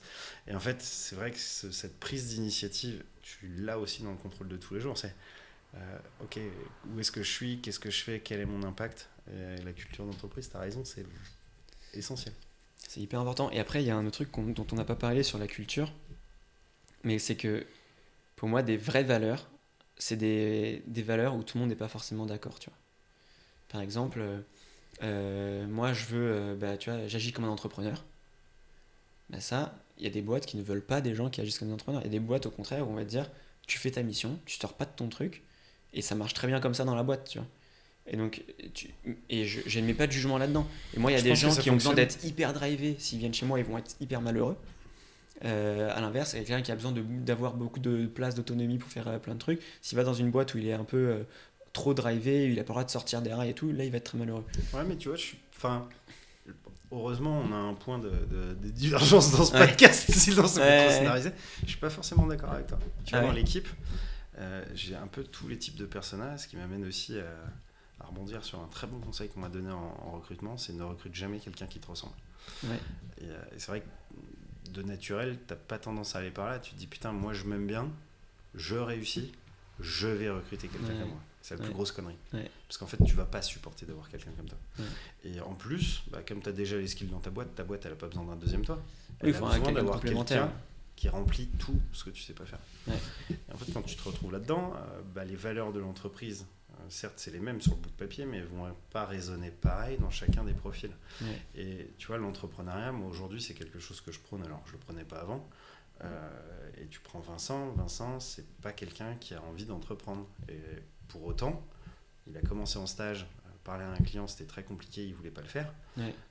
Je suis très fier de dire qu'aujourd'hui, au mois d'avril, il était sur le stand de la boîte, il a pitché devant Renault Europe en anglais les services qu'on faisait.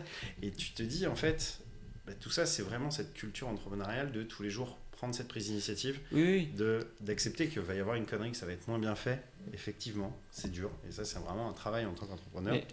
Mais là où je voulais en venir, c'était de dire,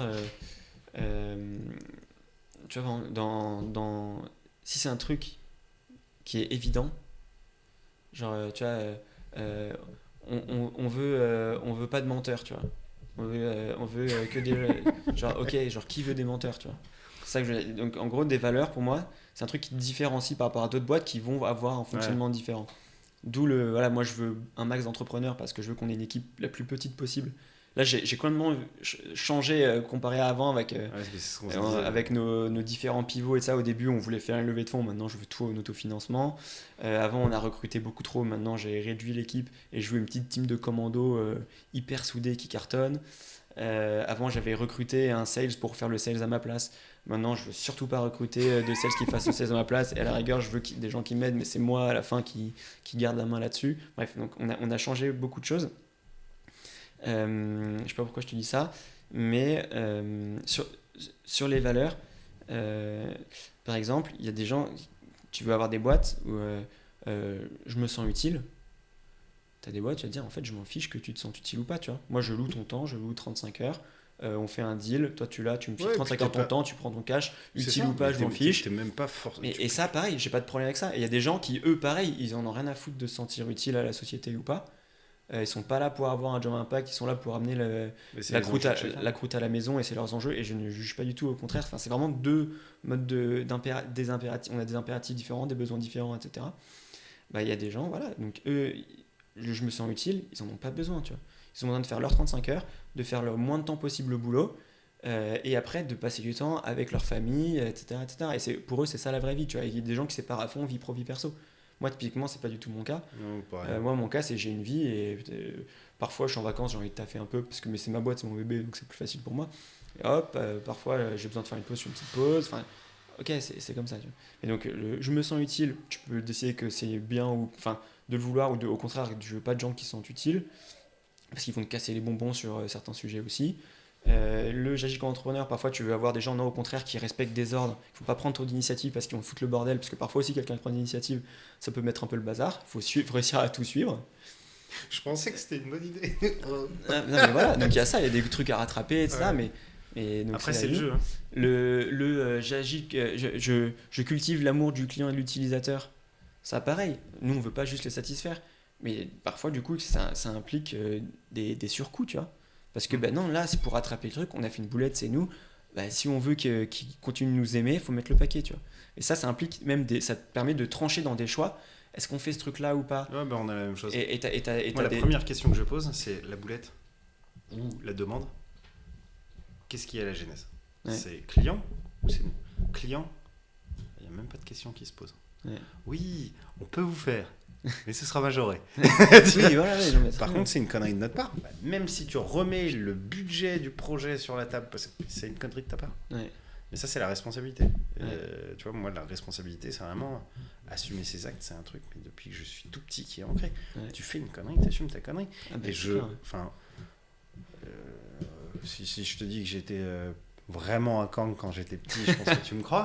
Et je le suis toujours aujourd'hui. Et franchement, faire des conneries et être entrepreneur, c'est complètement compatible. Je te le confirme. On en fait un paquet au quotidien. On a fait la science infuse, comme tout le monde, on se plante. Et même, tu vois, en perso, faire des trucs qui sont complètement cons, tout le monde a le droit de le faire. Maintenant, c'est la part des choses et la responsabilité. C'est-à-dire que je me mets une cartouche monumentale la veille. Demain, 9h. T'es au taf, t'assumes. Je suis au taf. Ouais.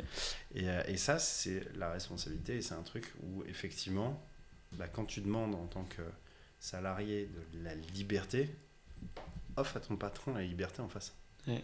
Si tu dis, tiens, les horaires, je vais être flexible, mais que tu arrives, tu es complètement cartouché à 9h, que tu bosses pas jusqu'à midi, mais que tu as fait acte de présence, en fait, pour nous, en tant que patron, on préfère que tu me dises, écoute, je me suis mis une mandale pas possible. Je prends ma matinée. Je prends mes responsabilités, quitte à ce que ce soit sans solde, on s'en fout, on l'entend, ça nous fait chier, on va parler derrière. Écoute mec, mets-toi une cartouche la prochaine fois, ou préviens-moi en amont, tiens, c'est les 30 ans de mon pote, jeudi, est-ce que je peux prendre la matinée ? On entend. Par contre, nous mettre devant le fait accompli ou pas assumé, donc pas de responsabilité, ça c'est pas terrible. En fait, j'ai l'impression que tous les sujets dont on parle, à chaque fois, c'est communication. Ouais. Tu vois, le truc qui est caché. La communication, c'est vraiment, c'est un des sujets clés. Mais je faisais un talk la semaine dernière chez l'Empire, et l'axe central, c'était la communication, quoi.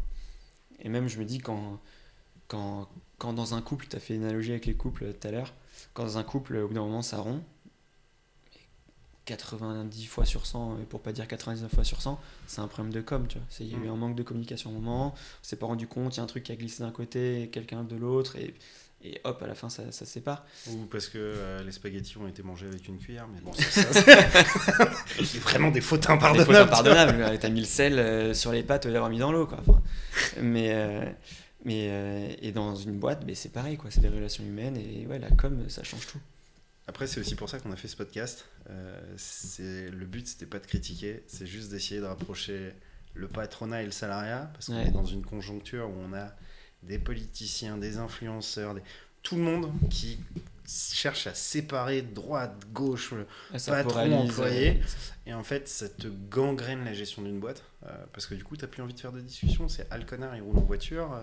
Ouais, mais en fait, le connard, il se lève le matin, il a tel risque, il a tel machin, et toi en face, il sait que tu gagnes pas autant d'argent, tu as plus de contraintes, tu dois faire ci, tu dois faire ça, et les deux ont des choses à s'apporter, à comprendre, et il faut vraiment réussir à réunir, parce que établir le dialogue. C'est ça, un patron ne gagnera jamais d'argent sans ses collaborateurs, et un collaborateur ne gagnera jamais d'argent s'il n'a pas de patron. Donc, en fait, il faut arrêter de se cracher à la gueule.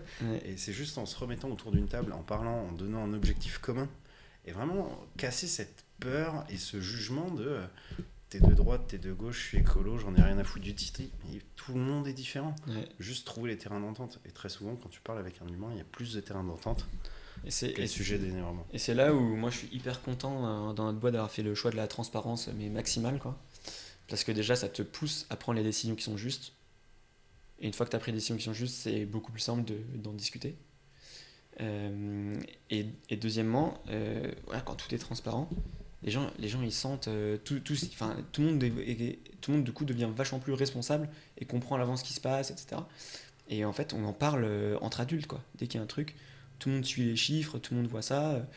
À un moment, c'était même des gens qui me disaient en boîte, Raph, là-dessus, il faudrait peut-être qu'on commence à recruter là-dessus, parce que là, machin. Je dis, ah ouais, c'est vrai, vous avez raison, tu vois. Genre, je veux dire, à recruter là-dessus, mais quitte à le payer plus cher, parce que Raph, faudrait peut-être payer plus cher, je veux dire, sur l'offre d'emploi qu'on avait mise, j'avais pas mis assez cher, tu vois, pour eux. Ils disaient, parce que là, il faut qu'on recrute, et genre, Et ça, la personne était le plus haut salaire de la boîte qu'on aurait recruté. Il disait, on s'en fout, en fait, on a besoin de cette personne. Alors que si j'étais pas transparent, bah moi j'aurais recruté, j'aurais caché les salaires, etc. Et les autres disaient, quoi, attends, mais moi ça fait tant de temps que je suis dans la boîte, lui, pourquoi il est plus payé que moi, c'est pas juste Tu le machin. justifies, tu l'expliques. Ouais, mais du coup, et le fait d'avoir la transparence, et que ce soit clair dès le début, bah, ça fait que même eux, c'est eux qui viennent te dire ça, et ça fait que c'est hyper simple à justifier et à en discuter entre adultes, quoi. Tu vois, il y a. Et même si des boîtes, d'ailleurs, ne sont... pour nous, entre guillemets, c'est facile, des petites structures, plus facile d'être transparent, parce que t'as pas 10 000 personnes à embarquer derrière toi, et plein de process, etc. Il y a des trucs qui sont un peu foireux quand ça fait des années que c'est là, et que t'as plein de personnes, et que ça change pas, etc. Mais je pense que dans la société, la transparence va gagner de plus en plus de parts de place. marché, on va dire. Ça va prendre de plus en plus de place. On en a marre d'être pris pour des cons, mais ça fonctionne des deux côtés. Et le conseil que je donnerais... Non, les conseils, c'est pour après, parce que j'ai 3 questions sur les conseils. Ah, punaise. Ok. En plus, j'aime pas trop donner de conseils, mais je dirais, moi en tout cas, un truc que je ferais, si t'es dans une boîte qui est pas transparente, où il y a la transparente et il n'y a pas beaucoup de transparence, c'est d'agir comme si tu avais une 100% de transparence. Parce qu'un jour, la transparence va gagner du terrain, et un jour, peut-être ça sera transparent et il faudra justifier de tout ce que tu as fait, toutes les décisions que tu as prises. Et puis pas hésiter à le demander, hein. Des fois on le donne pas juste parce qu'on ne pense pas à le donner et que ça puisse s'intéresser. Oui, exactement aussi. Enfin, tu vois, une année, moi j'avais commencé l'année en disant ouais, bon, bah, cette année on va faire telle augmentation de chiffre d'affaires et tout. Premier truc que je me suis tapé, c'est ah ok, donc du coup les primes c'est quoi derrière? Et en vrai, effectivement, et c'est recevable. Ouais. Si tu fais du cash, pourquoi je reçois? Ouais. Et en fait, j'avais pas du tout amené le sujet sous le bon axe. Ouais. J'aurais d'abord dû expliquer une augmentation de chiffre d'affaires. Ok, ça a amené combien d'augmentation réelle de marge et de BE. Derrière, si on fait du chiffre d'affaires, ça veut dire que tu dois recruter des personnes. Enfin, et finalement, tu vois, le truc aurait été décorrélé. Et puis, au-delà de ça, sujet mis complètement à part, je me suis rendu compte que personne n'en avait rien à foutre. Ouais. Parce que ce qui, moi, m'anime comme sujet de motivation, ça anime pas quelqu'un d'autre. Donc, c'est aussi juste trouver les sujets importants. Ouais. Et Madame De ça qui est en train de nous parler. Il y a là-dessus, sur ce sujet-là, tu as un gars qui s'appelle Edouard Pic, qui est à la tête d'une très belle boîte qui s'appelle Cleantex, qui est une entreprise libérée, Bicorp, de 4 à 5 000 personnes, qui fait le ménage dans l'entreprise. Et donc lui, full transparence, tout le monde connaît les salaires de tout le monde. Voilà. Et il a fait un truc avec des seuils... je sais plus comment il a appelé ça, genre une fois que tu as tant de chiffre d'affaires sur l'année, tu as eu le seuil de survie de la boîte, je crois. Et après, il a mis un deuxième seuil qui est genre le seuil d'opulence, je crois. Un truc comme ça, en mode on s'est gavé cette année. Et en gros, tout le monde est au courant de combien il y a de chiffres, quels sont les seuils, les objectifs, etc. En fonction de ça, bah, ça déclenche des primes. Ou à partir d'un certain seuil, il reverse un certain pourcentage de tout ce qui est au-dessus à tout le monde à part égale. Et c'est assez bien fichu. Et du coup, même les salariés sont hyper intéressés à... Chaud pour que tu m'envoies sur LinkedIn. Ouais, il publie pas mal sur LinkedIn. Edouard Pic. J'aurais oublié dans 5 minutes. Ouais, mais tu l'auras en vidéo. Mais je t'enverrai le message. Ça m'a juste fait penser à un truc. Le salaire. Putain, mais le salaire. Ouais. Le salaire. Quand tu montes une boîte, en fait, donc je te parle pas d'une boîte qui a 3000 collaborateurs, mais je pense que tu as la même problématique que nous. En fait, juste pour expliquer à tout le monde, j'ai pas la science infuse, mais c'est juste un constat, c'est que très vite, on se retrouve à chaque fois dans des phases de palier bien merdiques en recrutement. Ton premier CDI, en fait, tu dois commencer à financer sur ce que toi tu étais capable de faire un premier poste et puis après tu retrouves la même chose à 5 postes, à 10 postes et en fait c'est des gaps où tu dois mettre en surcharge ton équipe ou toi personnellement pour réussir à commencer à financer l'autre. Et quand je dis commencer, le mot est bien choisi parce que tu vas avoir 3 mois, 6 mois, 1 an de phase à enclencher suffisamment de chiffre d'affaires pour que la personne soit rentable. Et là, on parle seulement de rentabilité du salaire. On ne parle pas encore de ramener du cash à la boîte. Et quand, moi, je vois sur LinkedIn, telle boîte, ils proposent un salaire de temps, c'est vraiment des enculés. Non. Essayez de creuser et de comprendre quelle est la problématique. Est-ce que là, sur ce poste où il y a un tout petit salaire, il n'y a pas justement un énorme salaire à aller chercher derrière et une expérience de ouf? Et pourquoi je dis ça, c'est que on est le premier. Moi, j'ai testé il y a 1 mois, il y a un recrutement, quelqu'un qui a postulé sur une offre d'alternance en chef de projet, qui se connaîtra. et qui me dit je cherche un CDI. Je dis bah écoute, on se rend compte parce que j'aime beaucoup nos échanges. Par contre, je te le dis cash, moi j'ai pas prévu de créer de poste en CDI là-dessus, mais avançons. Et on commence à échanger et tout. Et je dis écoute, moi j'ai pas la thune, mais je sais que dans la phase de palier, un profil comme toi, il est essentiel. Et combien tu veux? Donc elle m'a annoncé un salaire, je vais être complètement transparent, qui est de 45K, qui est un peu plus cher quand même que ce qui se fait sur le marché pour une chef de projet, mais profil vraiment qui aurait pu faire caper la boîte. Et moi là, je suis pour ou je suis pas pour. Factuellement, je lui dis 80, 90, c'est ce que tu vas coûter pour un salaire de 45. Ouais. Aujourd'hui, je les ai même pas en triso à la fin d'une année. Donc je peux même pas te dire go, je te fais confiance, on essaye. De là, on continue la discussion, mais je lui dis en toute transparence, tu vois, pendant les échanges de l'entretien, je dis écoute, moi ce que je peux faire raisonnablement, et j'ai porté mes couilles, si je puis dire, de lui dire, je peux te mettre 25, parce que je peux pas plus là sur les 3-4 mois. Derrière, j'ai aucun souci à te signer un document qui dit que dans 6 mois, je m'engage à te rehausser à 40, et dans un an, je te fous à tes 45.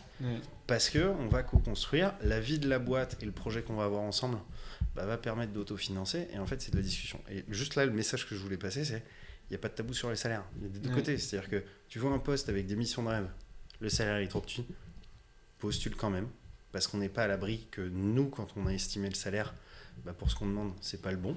Et donc, du coup, on va être on va se dire, ce mec à 35, il peut me faire gagner 200 000 euros de CA. On est prêt à les mettre, les 40, les 55. Donc, postuler, même si le salaire il est trop bas, ça peut faire un fit et peut y avoir quelque chose à développer. Et dans l'autre sens, pour les entreprises, s'il y a un gap à passer, pas hésiter effectivement à mettre un petit salaire en disant que ça se discute et justifier ce petit salaire. Mais ce que je veux arrêter de voir sur LinkedIn, une fois, c'est de la discussion, quoi. C'est ça. Arrêter de tout de suite dégommer une boîte parce qu'elle te propose un petit salaire. Alors après, effectivement, il y a beaucoup d'abus. Il peut y avoir les grosses tôles, etc. Tu auras toujours des extrêmes et des abus dans les deux sens, soit de salariés ou de candidats, soit d'entreprises. Mais voilà, il faut avoir en tête que généralement, la grande majorité des gens, c'est des gens honnêtes qui veulent juste bien faire leur taf et qui veulent pas qu'on leur mette des bâtons dans les roues, quoi. Ce qui est sûr et certain, et ça j'en suis persuadé, c'est qu'une boîte en dessous de 20 personnes, c'est comme tu dis, une équipe commando. Et nous, sans vous, on peut rien faire. C'est clair. En fait, dès le début, il faut communiquer et il faut surtout killer t'es mon patron, t'es mon employé. C'est une symbiose, on va ensemble. Alors oui, il y aura des prises de décision, oui, il y aura des moments durs, oui, il y aura de la hiérarchie par moments, mais au jour le jour, ça doit fonctionner ensemble. Et un des trucs aussi, tu vois, de la transparence, à un moment, au début, quand je crée ma boîte, les mauvaises nouvelles, genre les vraies mauvaises nouvelles, je n'osais pas les partager à mes salariés, tu vois. Parce que je me disais, mince, mais est-ce qu'ils vont être capables de supporter ça, etc. Mais en fait, pire erreur à faire, quoi. Ne pas partager quand ça va pas en interne. Mais en plus, tu le reflètes, tu le transpires. Parce que toi, tu stresses. Toi, tu stresses. Et après, tu balances sur ton équipe. La personne pour qui c'est le plus dur à supporter tous ces trucs-là, c'est toi. C'est ta boîte, c'est ton bébé, donc ça t'affecte 10 fois plus que tout le monde ce qui se passe. Donc en fait, au contraire, il faut le partager, parce que sinon les gens, ils vont pas comprendre les décisions que tu prends, ils vont être en décalage avec toi. Après, s'ils comprennent pas, s'ils sentent qu'il y a des non-dits, ça peut créer des tensions, etc. Et après, toi, tu peux pas porter tout seul l'univers sur ton dos, tu vois. Donc il faut réussir à en parler. Et t'inquiète pas que si toi, alors que c'est ton bébé, que ça t'atteint au plus profond de ton âme, t'arrives à passer outre ce truc-là, tes salariés, ils vont y arriver, c'est pas leur boîte, quoi. Donc faut vraiment réussir à instaurer le dialogue. On peut pas attendre des gens qui se comportent comme des adultes si on les traite comme des enfants. Voilà. En gros, c'est ça le message de base clair, quoi. Et donc, traitons tout le monde comme des adultes et ça se passera bien et ils agiront comme des adultes. Et là, pour le coup, c'est un message à certains entrepreneurs que j'ai envie de passer pour les engueuler cette fois-ci. Menacer et dire j'ai pas de quoi te payer, ou tiens, je te mets la pression, si tu bosses pas, ça marche pas. Pas très bon, ça. Cette pression-là, elle marche pas. Elle doit être utilisée uniquement quand c'est la vérité. Et encore une fois, c'est de la transparence. Et moi, c'est déjà arrivé que je disais à la team, écoutez, là, il faut juste qu'on sorte ce mois-ci vraiment les doigts du cul, parce que là, c'est chaud. Et ça a été le cas à la sortie de Covid, tu sais, quand t'as tout le monde qui avait plus les ailes, le truc, le machin, nous le premier. Et t'as les clients qui commandent pas parce qu'ils se renflouent les poches avant de leur dépenser. Ouais. Putain, on s'est pris un frein dans la gueule. Je dis, là, faut qu'on mette les bouchées doubles. Faut que les projets, s'ils mettaient 2 semaines à sortir, on les sort en 1. C'est un travail d'équipe, mais si on veut que le projet il continue, faut y aller parce que moi, je vous le dis honnêtement, là, c'est pas que les payes, c'est toute la boîte qui va pas fonctionner. Mais il faut que ce soit sincère, il faut que ce soit expliqué, et il faut surtout pas que ce soit un objet de menace Mais c'est clair. sur l'avance. Mais ouais, mais ça se fait beaucoup. Ouais, mais ça c'est pas correct. Et d'ailleurs, quand t'as de la transparence, quand t'as de la transparence, les gens ils voient le truc, tu vois, et donc ils anticipent. Et pareil, après quand on discute, tu dis ok là ça va être chaud. Déjà les gens ils le voient que c'est chaud. Deuxièmement, ça implique plein de comportements. Tu vois, nous là c'est chaud un peu d'un point de vue BFR. On a une période un peu tendue parce qu'on a fait plein de missions. On a genre là 100 000 euros de cash dehors de clients qui doivent nous payer, tu vois. Ça te rappelle une mission que tu avais eue? J'avais demandé à Margot de rappeler tout le monde, faire les relances et tout. Voilà.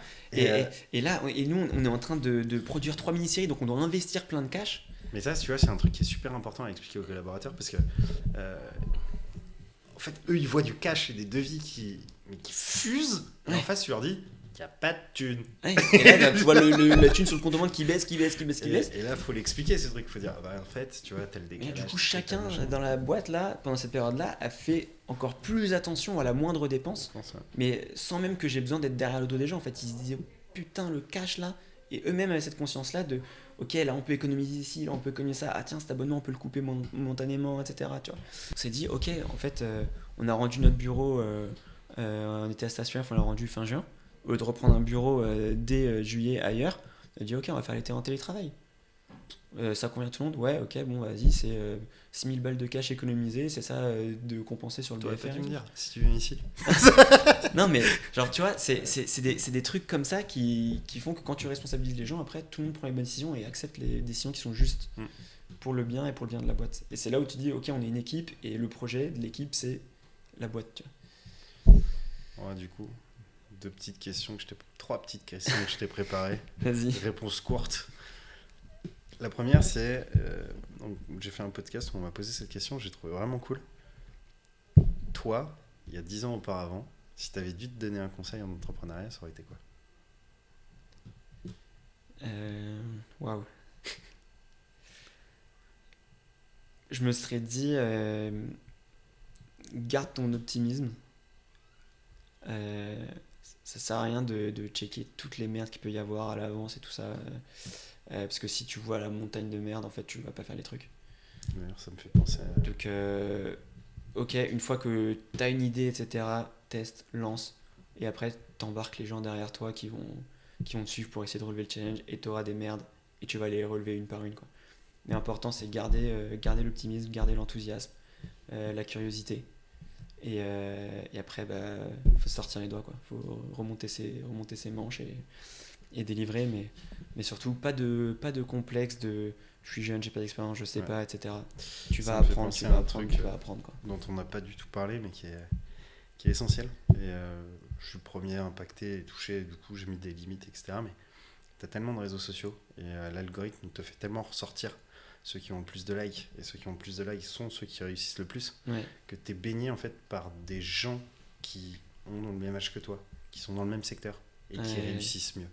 Et au jour le jour, tu te dis putain, mais je suis une merde, je réussis pas à ça, pourquoi est-ce que je réussis pas? Et en fait, tu arrives à t'en gâcher mais toutes les petites réussites du quotidien, ou même les grosses réussites, parce que tu vas voir ton concurrent que tu vas voir sur LinkedIn qui fait ça, il le fait mieux que toi, et là, mais t'as le seum. Mais en fait, en réalité, c'est pas vraiment ton concurrent. Il est plus gros, ou alors effectivement il a réussi ce truc là mais t'en as réussi un autre. Mais le message que je veux juste faire passer, c'est putain, limitons les réseaux sociaux, parce que le seul truc que tu vois c'est ce qui brille. Bien sûr, les gens partagent ce qui marche, quoi. Ils vont pas en fait, ça dire ce qu'ils ont raté tout le temps. Le jour ça me pourrit, tu te dis putain, mais pourquoi? Mais non, en fait c'est pas que eux ils réussissent, c'est qu'ils montrent la bonne face et ils réussissent, voilà, et ils voient ce qui brille. Donc ça c'est vraiment un truc qui est important, et ça me fait penser à ton optimisme. C'est garde tes réussites du quotidien. En fait, le seul truc que j'ai trouvé, bah, c'est plus y aller. Et tu vois, y aller juste pour poster.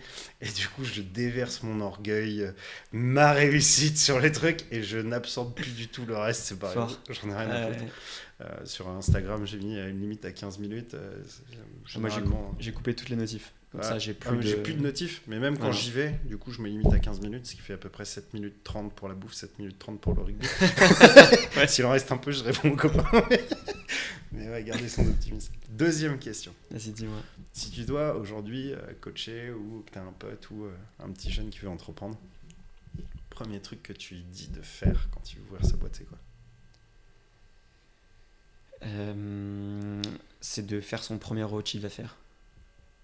Quand tu crées ta boîte, au début, en fait, tu te défocuses sur plein de trucs qui sont annexes parce que t'oses pas, parce que c'est inconfortable de vendre, parce que ton business plan, ton t'oses étude pas. de Voilà, marché, donc alors vas-y, je vais faire mon plaquette, il faut que j'ai des cartes de... Voilà. Il me faut ma prête, il faut que je dépose ma boîte, que je fasse mes statuts, que je fasse mon logo. Tu vas dépenser je sais pas combien pour ton logo, puis après faire ton site internet, puis une belle vidéo, puis un machin. Le seul truc. Cut de bullshit. Tu vas voir, est-ce que tu essaies de vendre à des clients ? Ouais. Ça marche, au début tu le vends en tant que service.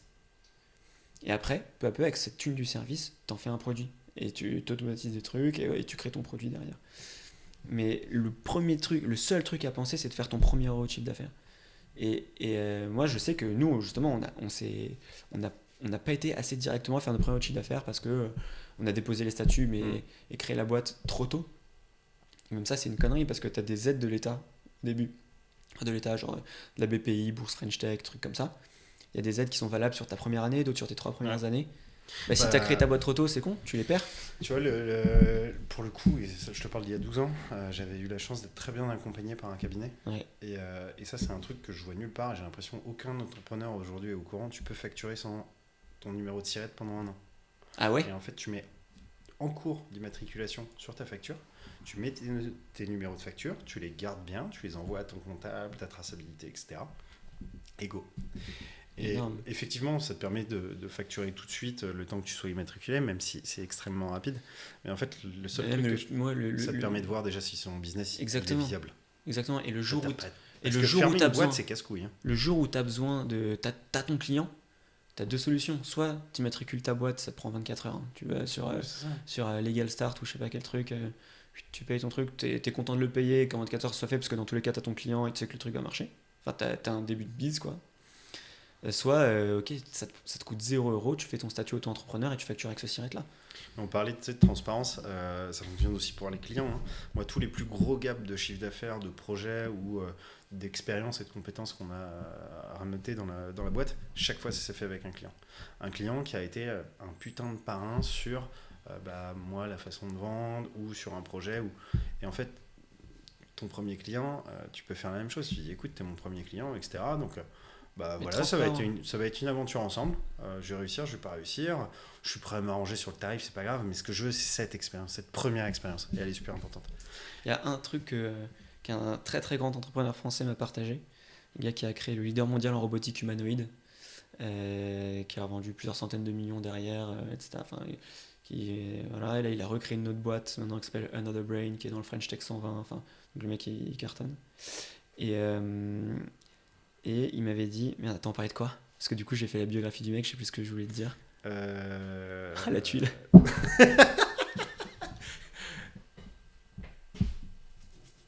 Bref, j'ai un trou de mémoire. Si, le premier euro, la confiance avec le client. Ouais. Le fait de partager avec ton client que ça va être une aventure et lui dire... Ah oui, si, voilà. Pardon, ça m'est revenu. Et en gros, donc, ouais, ce qu'il m'a dit, en fait, il m'a dit 2 trucs et j'ai hésité entre les 2. La première, c'est que tes premiers clients, ils vont signer avec toi, mais de manière complètement irrationnelle. Ouais, c'est toi. Ils vont signer parce que c'est toi, en fait. Ils ont été touchés par toi, ils ont vu tes étoiles dans les yeux, et ils ont confiance, et ils ont envie que ça marche ton truc, en fait. Ouais, et puis je pense que tu as aussi le petit côté du risque. Tu te dis, putain... Donc après, c'est à toi de leur donner des arguments rationnels pour que derrière, en interne, ils vont devoir justifier qu'ils bossent avec toi. Donc, ils vont pas dire parce que je l'aime bien le petit, tu vois. Donc il faut dire oui, il est bien parce que telle raison. Mais en vrai, le vrai truc, c'est parce qu'ils t'ont kiffé, tu vois. Et qu'ils ils ont senti l'énergie, ils ont sorti la niaque et tout ça. Et ils ont envie d'y aller avec toi. Le nombre de fois où tu entends la phrase, putain, il y a personne qui vend mieux que voilà. Et c'est pour ça que c'est une connerie au début. Un des problèmes qu'ont beaucoup d'entrepreneurs et qui est une des conneries que j'ai faites, c'est inconfortable de vendre et puis tu trouves des excuses pour pas le faire parce que tu as trop d'autres trucs à faire, faut que je fasse les RH, que je fasse la strat, que je fasse la compta, la levée de fonds, le machin, le truc. On recrute trop tôt son premier sales. Faut garder le sales le plus longtemps possible parce qu'au début, tu n'as pas de référence et les gens, ils y vont pour toi. Et ton sales que tu vas recruter, ben lui, il n'a pas les étoiles dans les yeux, c'est pas sa boîte et ça va pas vendre. Donc vraiment, garder le plus longtemps possible Et en le plus, sales dans les mains du fondateur. Il a moins de compétences que toi. Ce que je veux dire par là, c'est pas moins de compétences commerciales. C'est toi en tant que CEO, tu connais toutes les expertises et tous les métiers de ta boîte. Oui, tu sais tout au début. Donc quand tu le vends, si ton entretien avec le prospect, il switch sur de la technique, tu peux parler technique. Si ça switch sur de la DA, tu vas parler de la DA. Si ça switch du développement, tu peux parler du développement. Si c'est que du commerce, tu peux parler du commerce. Si ça parle de historique, tu peux parler de l'historique.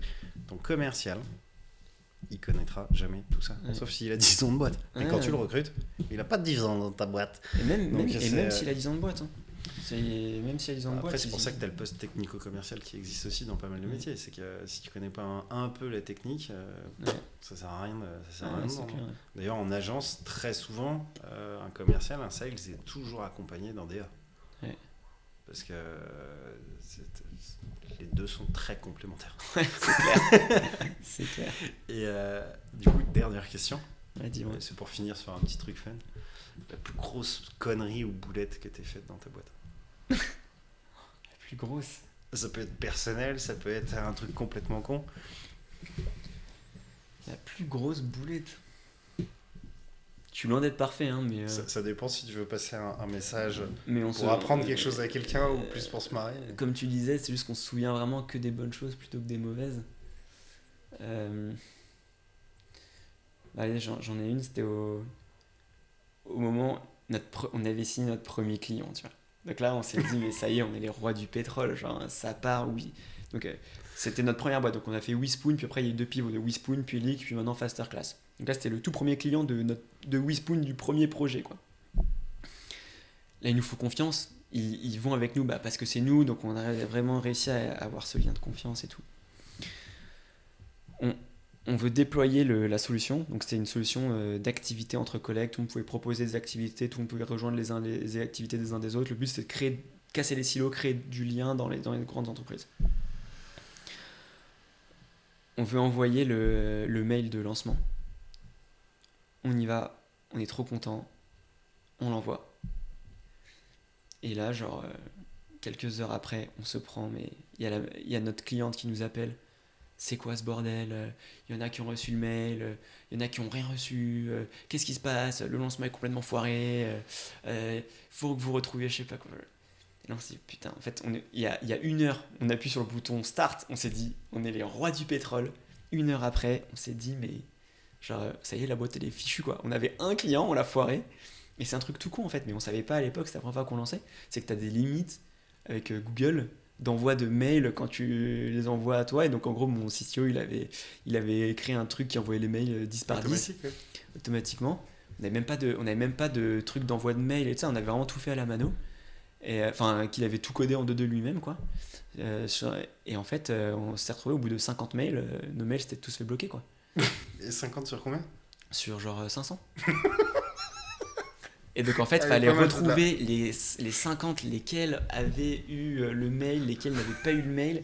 Et après, on a passé la journée à les envoyer un par un à la main pour être sûr que un par un ça passe. Et que tu vois, parce que t'as une limite de je sais pas, c'était pas 50 mails par demi-heure, un truc comme ça. Sauf que nous, on envoyait les 500 d'un coup, boum. Le truc c'était fait Keblo, tu vois.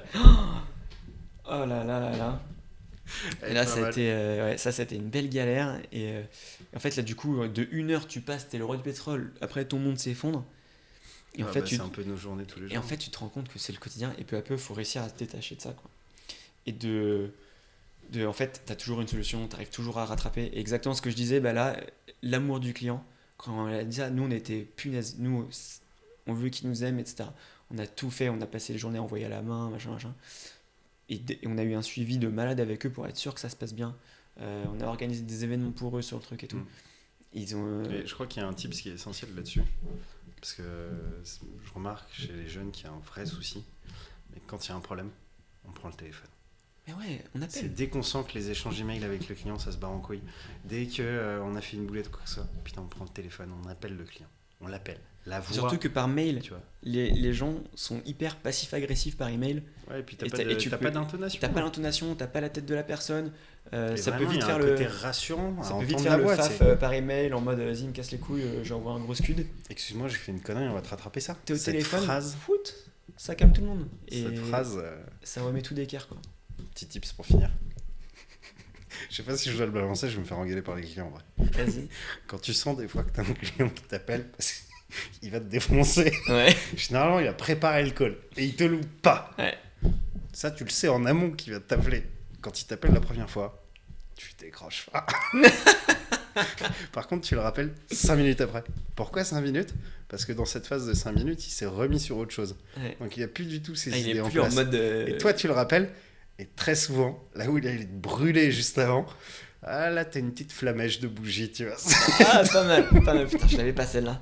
Très fort. Et ça fonctionne vraiment bien. Très Donc quand fort. tu sais que t'as fait une grosse connerie et que tu vas te faire brûler, tu décroches pas. C'est horrible Attends hein, 5 comme minutes. tips. Et tu En 5 rappelles. minutes, parce que la personne en fait redescend. Et au-delà de ça, en fait, c'est pas juste parce que j'assume pas de me faire engueuler. Non. C'est que ça va C'est d'avoir permettre une de discussion dans un bon re-rentrer dans un échange qui est plus proche. C'était pas comme ça. Ouais. Et comme ça. Et là, ça permet, t'as fait de la merde, oui, je sais, est-ce qu'on avance ensemble ? Ouais. Et tu vois, c'est une petite technique conne, mais qui permet un peu de, Ah ouais, non, c'est clair. Ouais. Putain, de pas faire mal. passer. Pas mal, ouais. Une merci à toi, j'espère que ça a servi Ouais. aux autres aussi. J'espère, ouais, Puis, j'espère, on verra. Bah, Tu écoute, me diras. on va se faire une petite bière. Allez, salut.